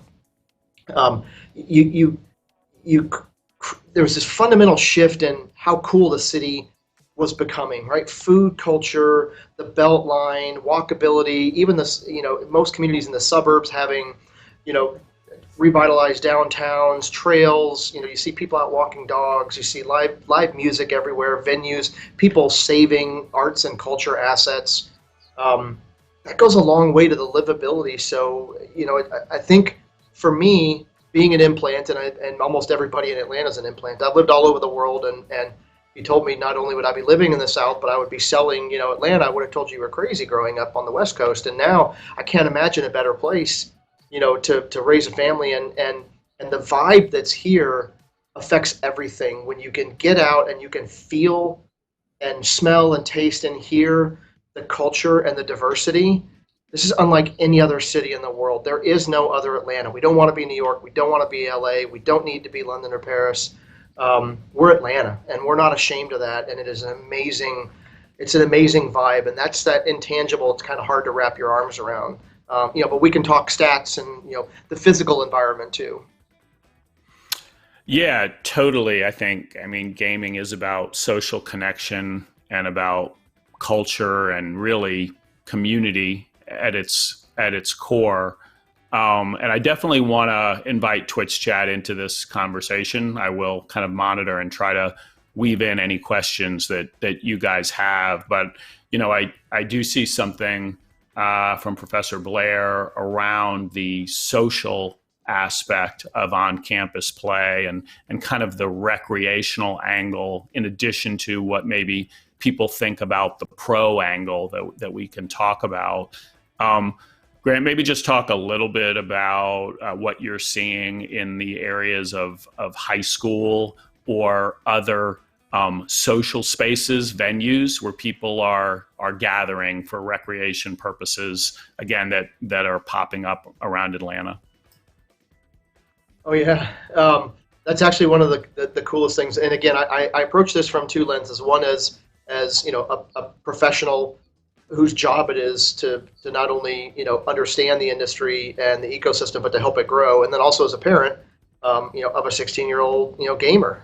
And so I get to see his world and the places that he not only visits physically, when you can do that again, and virtually now, but also the things that we kind of help develop here. So he's in a public school system in DeKalb County, and the high school he's in has a fantastic esports club and effort, and it's a feeder into collegiate esports. And I see so many of his friends in other schools in other parts of the country that we've lived in, or the world that we lived in, not have access to that like we have it here in Metro Atlanta. And I don't want any parent, any student, any faculty member ever to take that for granted, that we really have this incredible K-12 ecosystem. So you can start at an early age, even in kids coding programs, or just playing with your kids. Let it be Minecraft, let it be Rocket League, let it be Sesame Street for that matter.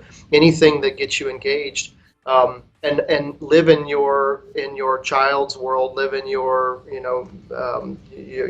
this world of creativity and how the mind works in gaming, and that really can permeate itself into high school performance, academic and artistic performance. So having all these high schools and K-12 leaders who understand the value of this, and know that, yes, it's okay. It can be just a social thing. This, as you said, there's only so many LeBrons, and there's only so many, Twitch leaders who are going to get, 10 million followers. So this is as much about creating an online community. And for my son, his friends are that online gaming community. And I know adults my age, a lot of their friends are that online gaming community, and they will meet in person at some place like Battle and Brew, or at Access Replay on the Beltline, which has got to be one of the coolest facilities in the country for kind of gaming culture.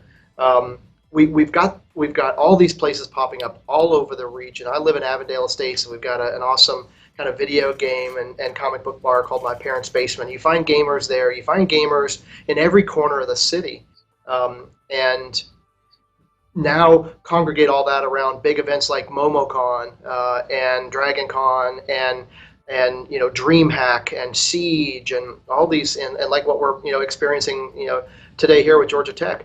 The community it's real, and it's a support network, and it's an outlet for creativity. It's an outlet to discuss your frustration too, and that's incredibly healthy. I love that.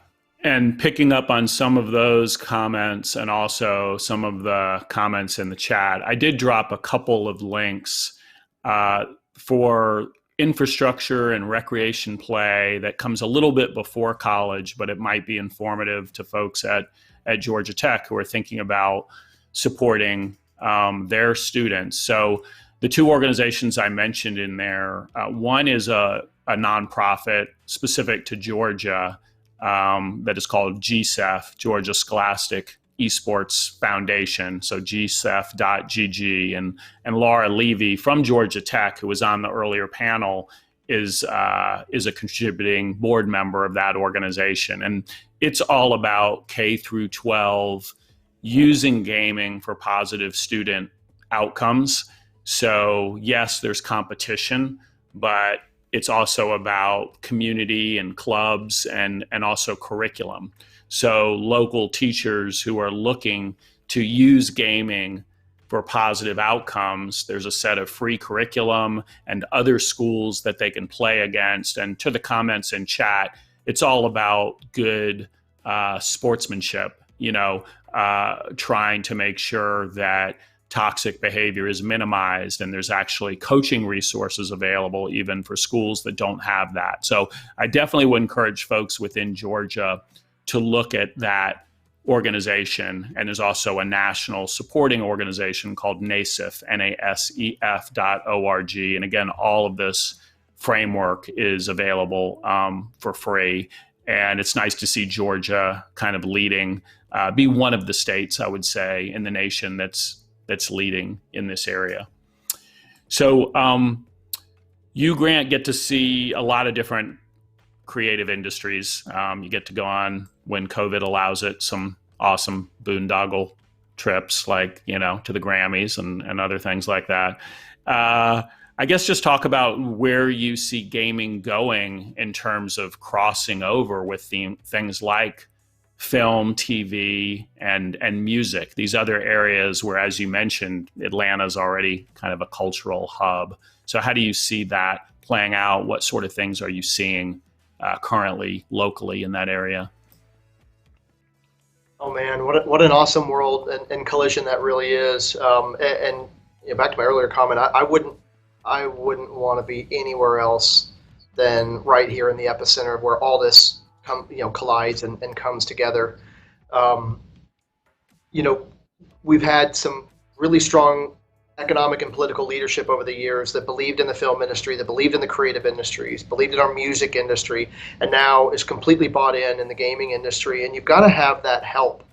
You've got to have economic help with incentives. You have to have educational help, to drive university and K-12 programming.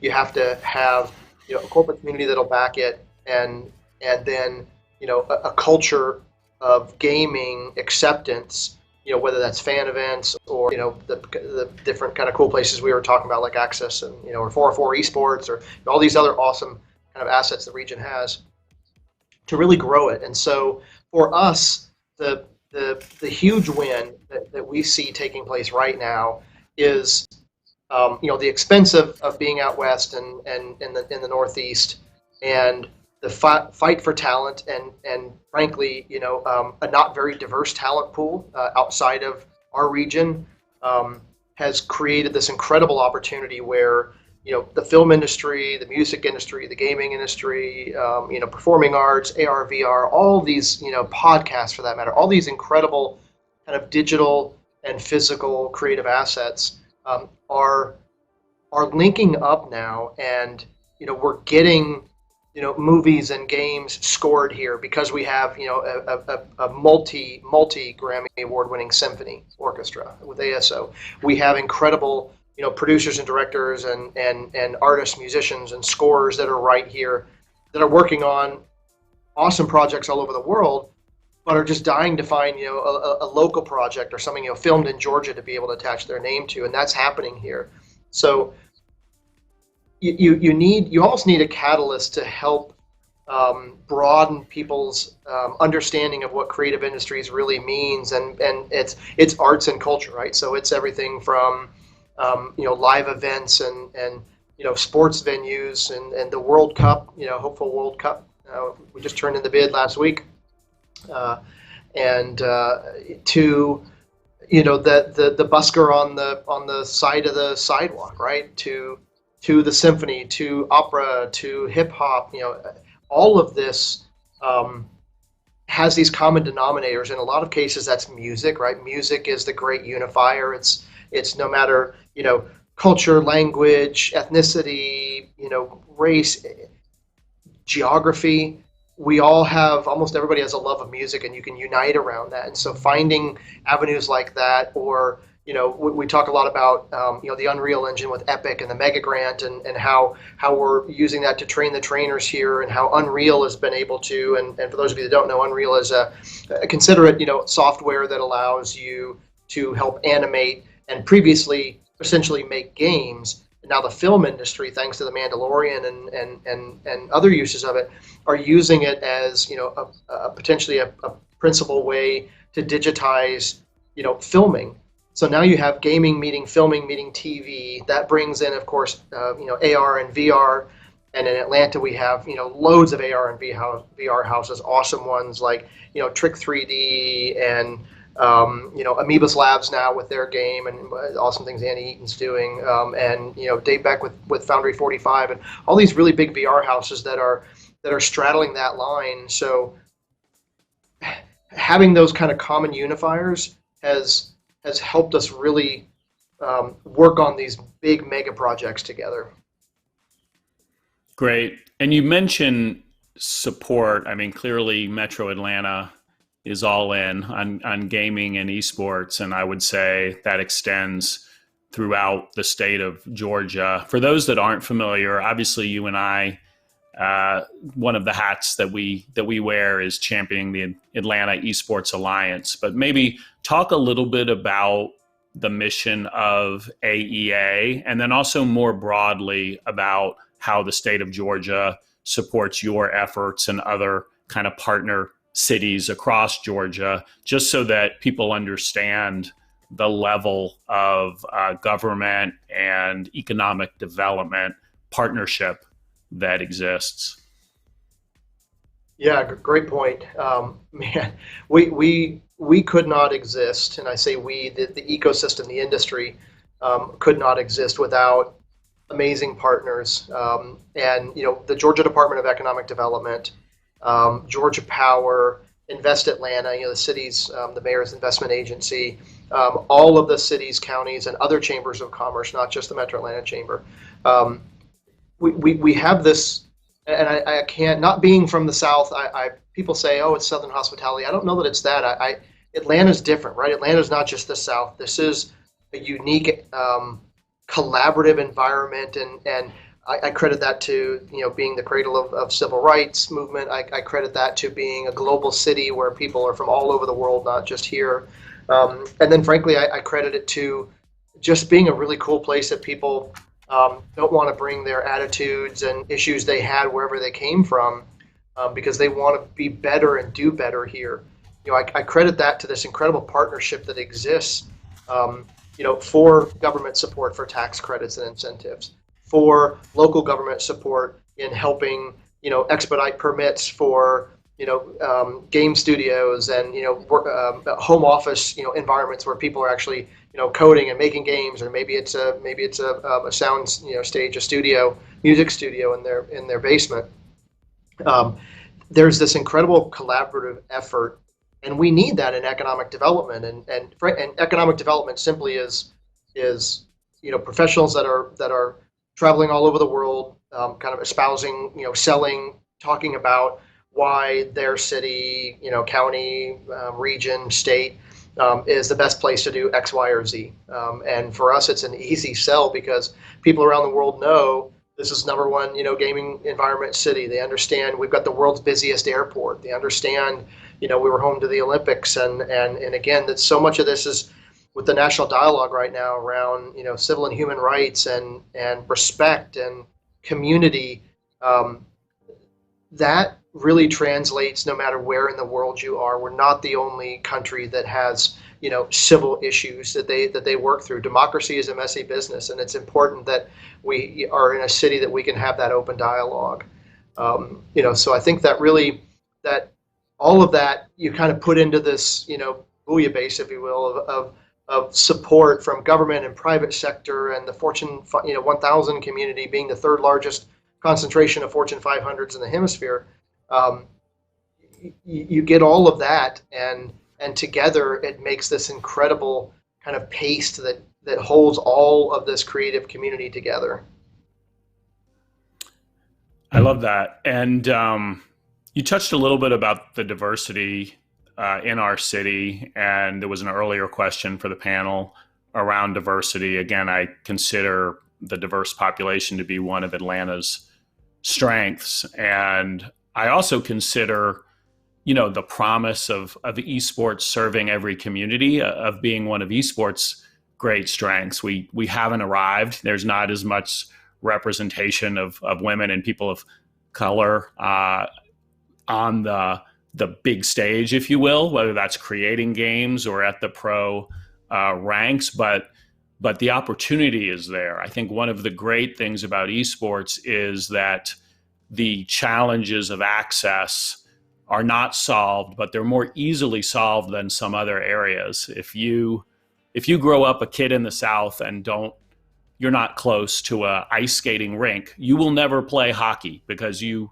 never have that. And it takes a lot of money to build an ice skating rink. And in terms of technology, we are all together generally working on the problem of making sure that connectivity and access to a computing device is propagating through the world. And then no matter where you're born, where you grow up, whatever body you are born into, you could compete, you can make friends, you can build community with gaming, which is the promise that isn't yet realized. But I'm excited by how Atlanta is also leading in this area. So I've got a few examples, but I'll throw it to you, Grant. What are you seeing locally around making gaming and esports more inclusive? If you miss a couple, maybe I'll chime in, but what are you seeing out there around people or organizations doing good things in this area? Oh God, there's so many, and again, it's so great to be at this point in the country and the region's history when we can have this open and honest dialogue. And so many of these conversations have been in back rooms till now. I equate it to soccer. Soccer was a white suburban sport for so long, where you could afford to have big open fields, mega complexes, travel teams. It's an expensive sport, right? It's not just something, you don't just pick up a ball and be able to make any, backyard lot like you kind of, used to be able to do with baseball. Soccer is not like that, at least not in the U.S. It is in most other parts of the world, but it's not like that in the U.S. Gaming doesn't have to deal with that stigma, right? If a child has access to technology, which of course is a huge issue, right? That means you need to be able to physically have a device or access to a device, high-speed internet, which we know is a real problem in our rural areas, but rural areas all over the country, and then a community around which you can grow that support. Those really are keys that it's incumbent upon all of us as leaders to be able to work on. And when you can have huge brands like we have in Atlanta, when you can have teams like Atlanta United and the Hawks having NBA 2K and FIFA players, and young people can see and have as role models, perhaps it's the pro player for them. And oftentimes, and thanks to you, Scott, and the team at Skillshot and all that you build with Hi-Res, they see the jobs now and the casting and the social media and all the cool stuff that evolves around that. That gives people, gives young people, especially, something to strive for. We are so blessed to be, really the center of HBCU esports around the country, and having access to a diverse workforce like we do, and that is one of our biggest skill sets and one of the biggest attributes that we sell all over the world. Georgia Tech, graduating more female, engineers of color than anywhere else in the world, and all these other amazing, stats that Tech and our other schools have. Those are things that people really pay attention to. Brands are more acutely aware today now than ever, not because they feel like they need to, because they know they have to, and they have to care. And they are caring. It's not just a tagline anymore. It's not just a marketing thing. We get calls every day from companies all over the world saying, help, I've got We've been trying to diversify our workforce for years, not just this year. We've been trying to diversify our workforce for years, and we've not done well at it. We have to be able to have access to the right type of talent, and we know that's Atlanta. And when you have that as a collegiate and your entry level, kind of career paths, that permeates down into the K-12 system and into our pre-K system. That there are career paths, so that there are goals and parts of town that we can pour resources in, not to feel good about ourselves because we donated and we're helping somebody, but because we're actually changing the culture of a community and people's lives. Yeah, I agree. And you mentioned kind of in passing, but the fact that this region has set up the first HBCU esports league, and that their leaders like Ryan Johnson and his nonprofit called Community with an X, CX Munity, which I encourage anyone who wants to get engaged with this issue to support.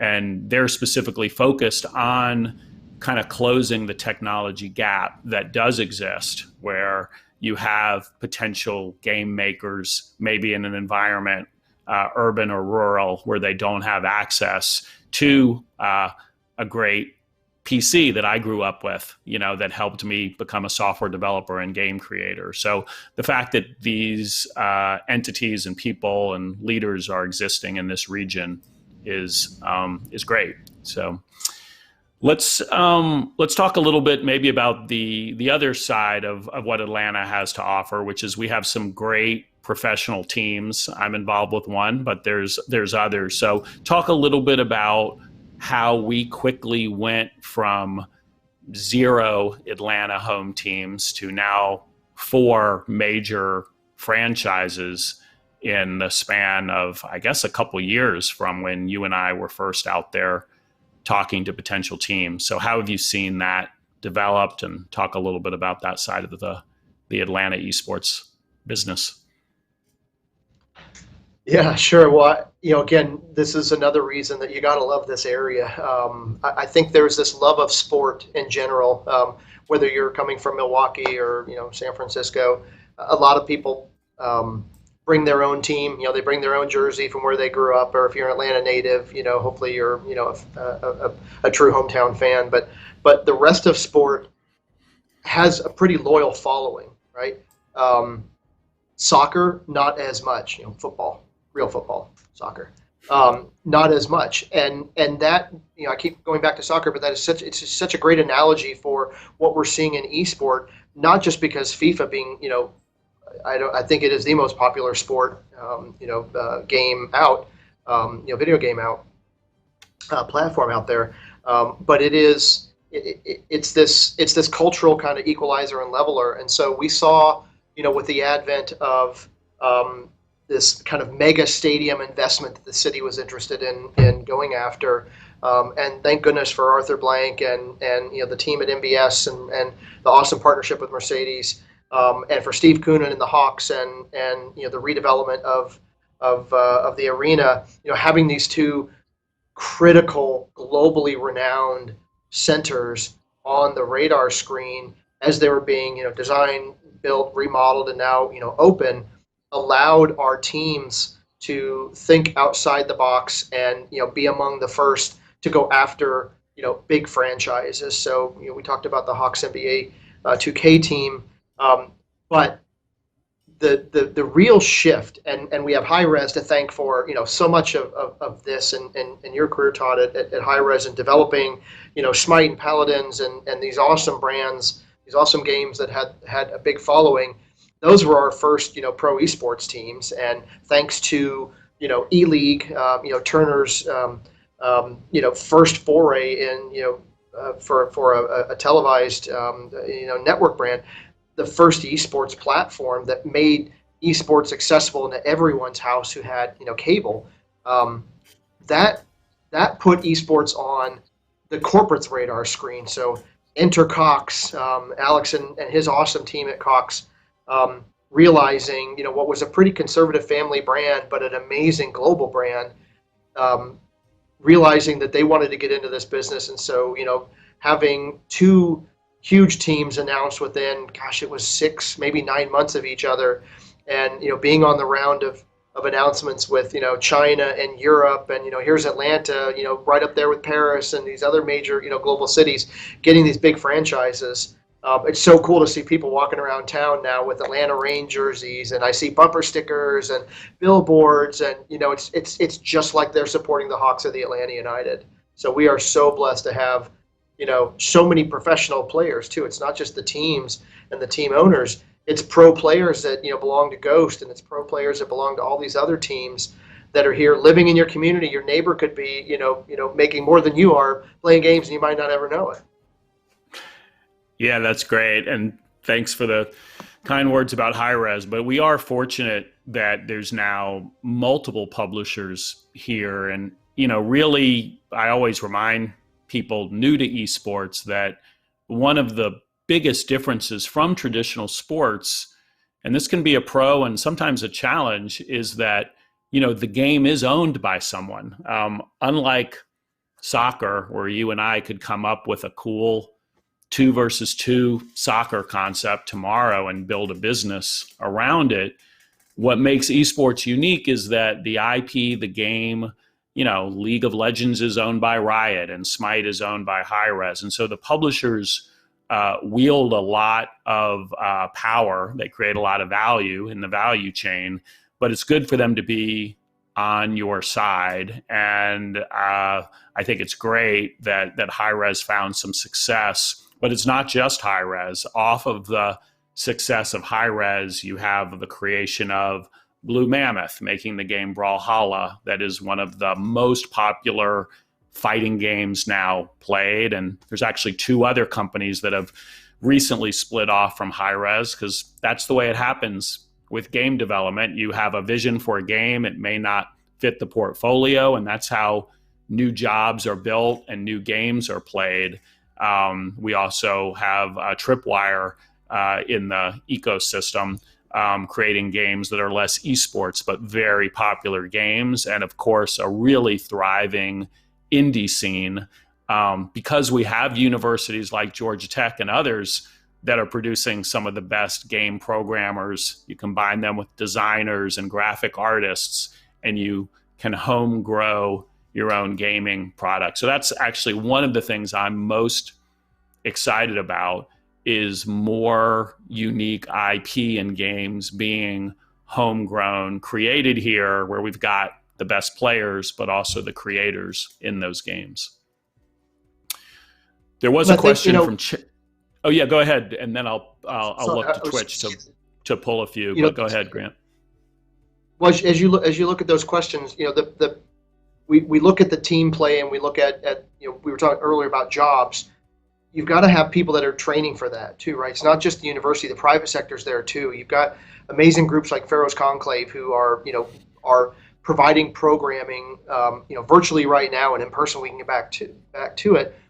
For careers in esports, not just careers in gaming, but careers in esports. And you have, Shout Call. You have, companies working on latency. You have them work. You have all this kind of company ecosystem that comes around the activity that is necessary in order to create talent that will play and be on air, and behind the scenes talent that would even attract that type of corporate investment to get these big teams. Ghost didn't happen overnight. Ghost, happened because all of this ecosystem grew, and now there's amazing opportunities for folks like you and I to be team owners, and to be a part of something big. We don't have to come with $100 million bankroll, and that's incredibly exciting. That, I think, is when it brings it to the street level.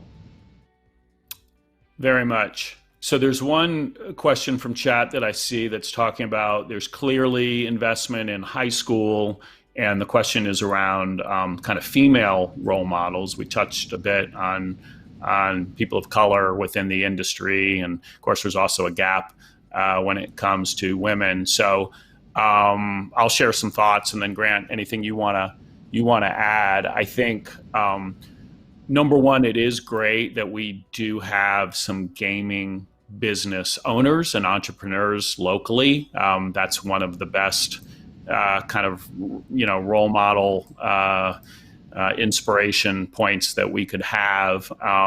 Certainly, Ali Young at Axis Replay is very, very active in the gaming community, and that's a company that she started and that she is CEO of. And I know she's hired a lot of women into positions there. On Ghost, in terms of our investment team, it was important to be representative of Atlanta, and so we're excited that Tammy, who those of you in the music world know, because she's vice chair of the Recording Academy and a big part of bringing the Grammy Museum to Atlanta. She is an investor in Ghost Gaming, this esports team we're bringing to Atlanta, which I think will help quite a bit. And more broadly, what I'm seeing in the industry is not really segregated events, because the women competitive players that I've talked with, they like that it's an even playing field and that you don't need to separate men and women's leagues as you do with physical sports like basketball, where physicality makes a big difference. But certainly showcasing the women that have achieved on the field is a big part of growth. And I think when we look out at the next, let's say, 3 years in esports, I think you're actually going to see new and different genres emerge and have production associated with it where there are more women players. Just like with sports, I mean, Grant, you mentioned soccer as a sport that's very popular with women, and football, not so much.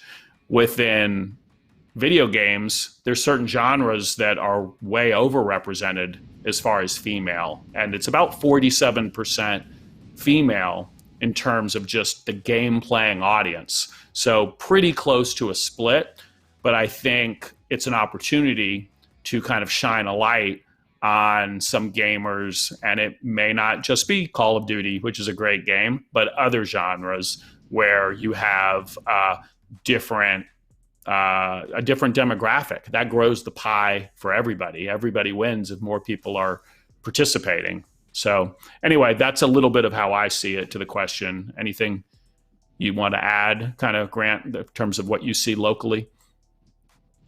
I think that you hit the nail on the head about the number of women, girls playing games, almost being 50-50.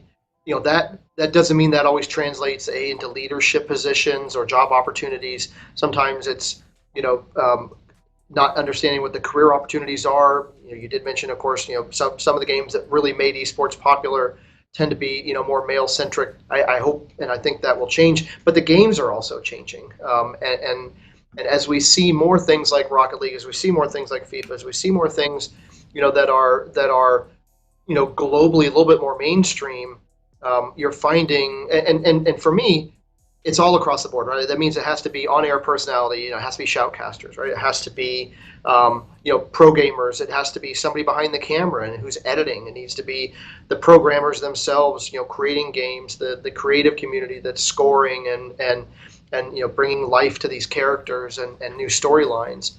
And as we get bigger and more global brands setting up shop here and bringing this, this kind of global mindset to game development, that is going to absolutely generate more opportunities for jobs and career. But there's still a lot of work to be done. So, it's kind of sounds, trite for two white guys to be talking about, diversity in the video game industry. We're not showing it, but we're certainly living it. And I think there's a lot to be said for the responsibility of making sure that the right people are at the table.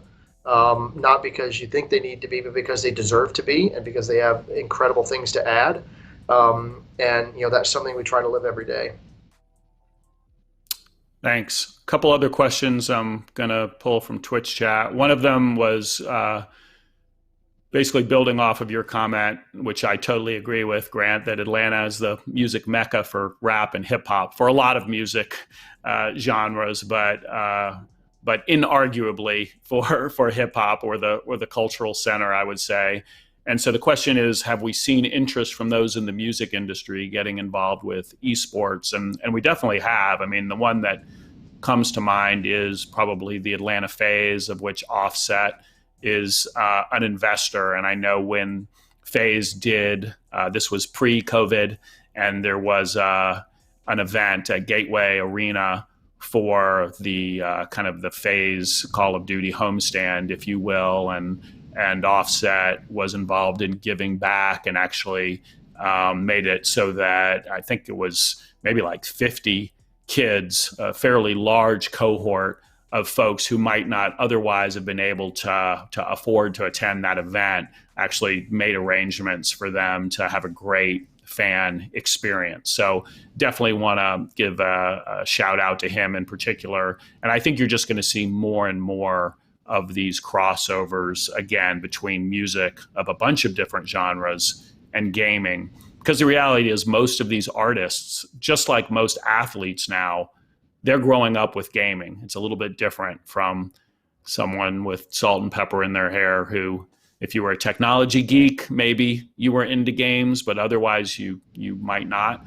These days, you know, a lot of folks in popular culture are at least casual game players.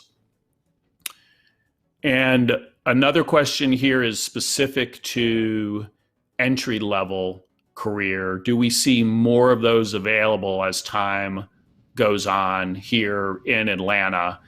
And I mean, yes, for sure. I think right now, and maybe Grant, you can talk a little bit about COVID. Obviously, we're disappointed that even though gaming can continue and there can be online broadcasts like this event with Georgia Tech was originally envisioned to be, you know, right there on campus, right in front of the Coda building with the giant screen. And so, you know, we're making do, which is one of the advantages that this industry has, is it can continue, unlike, say, the movie, you know, box office theater industry. But entry-level positions, you know, physical events require a lot of entry-level positions, ushers and food and beverage, and all of the production elements are magnified. So to the person who asked the question, I would say a lot of times your first gig is just getting your foot in the door, you know, literally volunteering, free labor. And when events like MomoCon, DragonCon, DreamHack, when those events come back and you're accommodating 40,000 guests or more, there are often volunteer positions that are great for getting some hands-on experience and networking with the whole Atlanta community.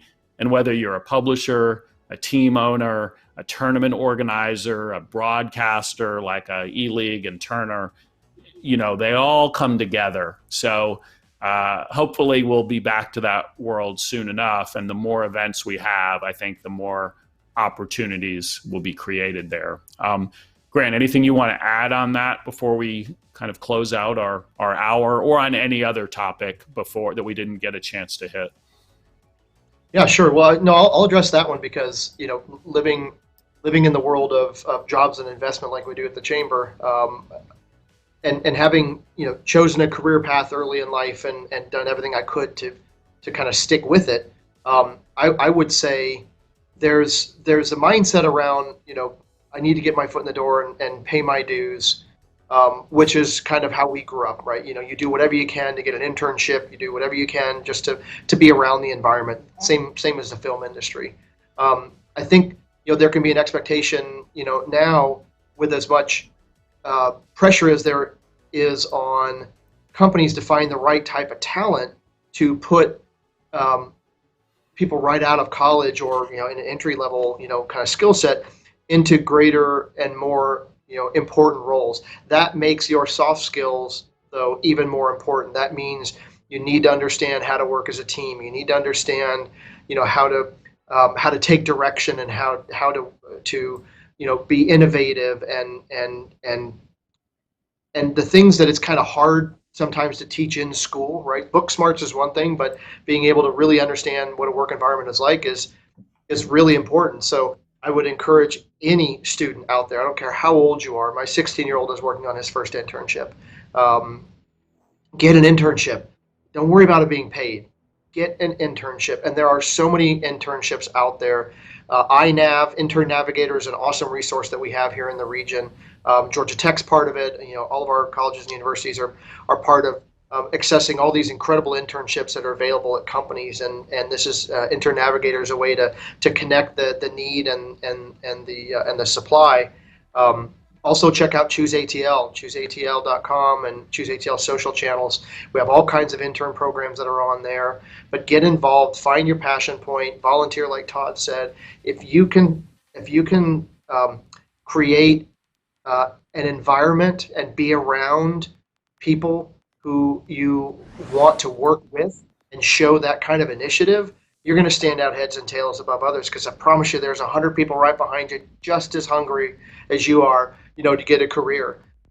But you gotta work it, right? Use every skill that you have.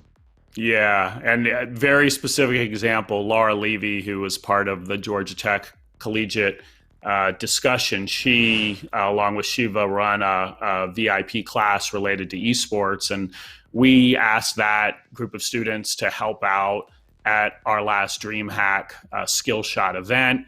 And I know of at least one young woman who did a great job and is now working at High Res Studios with a full-time job there. So it does work. You just got to get your foot in the door. So with that, I want to thank everybody for spending your morning and your lunch hour with us. A few other thanks. Congratulations to the winners of Rocket League. Thanks to Georgia Tech, the winners. So the 3 players on the winning team and the runners up, wow, are all going to get a sweet Oculus Quest 2 headset. So thank you for showcasing your gameplay, and I hope you enjoy that. Georgia Tech IPAT will follow up with you folks on the details of how to pick that up, but congratulations, players. Also, thank you to my supporting team at Skillshot, especially Dimitri and Austin, who did a lot of heavy lifting for this event. Thank you to Georgia Tech Athletics and to IPAT, that's the Institute for People and Technology from Georgia Tech, and also the Georgia Tech EVPR office. I believe that's Executive Vice President of Research. And they were the sponsor for today's event, all the panels and content that we got to enjoy together.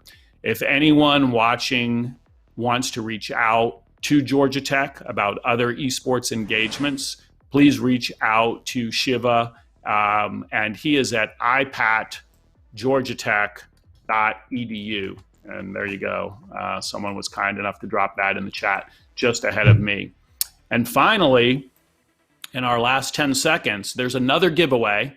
Everyone who registered on Eventbrite was eligible, and the winner of that event, drumroll, is Ram Chatoth. Sorry, Ram. Hopefully I spelled that or pronounced that correctly. Ram, R-A-M, Chatoth, C-H-A-T-O-T-H. Congratulations. The IPAT team will contact you this week to give you your prize. And with that, thanks again for your interest in esports. Thanks to Georgia Tech for helping to spread some knowledge about esports. Thanks, of course, to Grant for joining us in the last hour. And Skillshot and Georgia Tech now signing off. Thanks.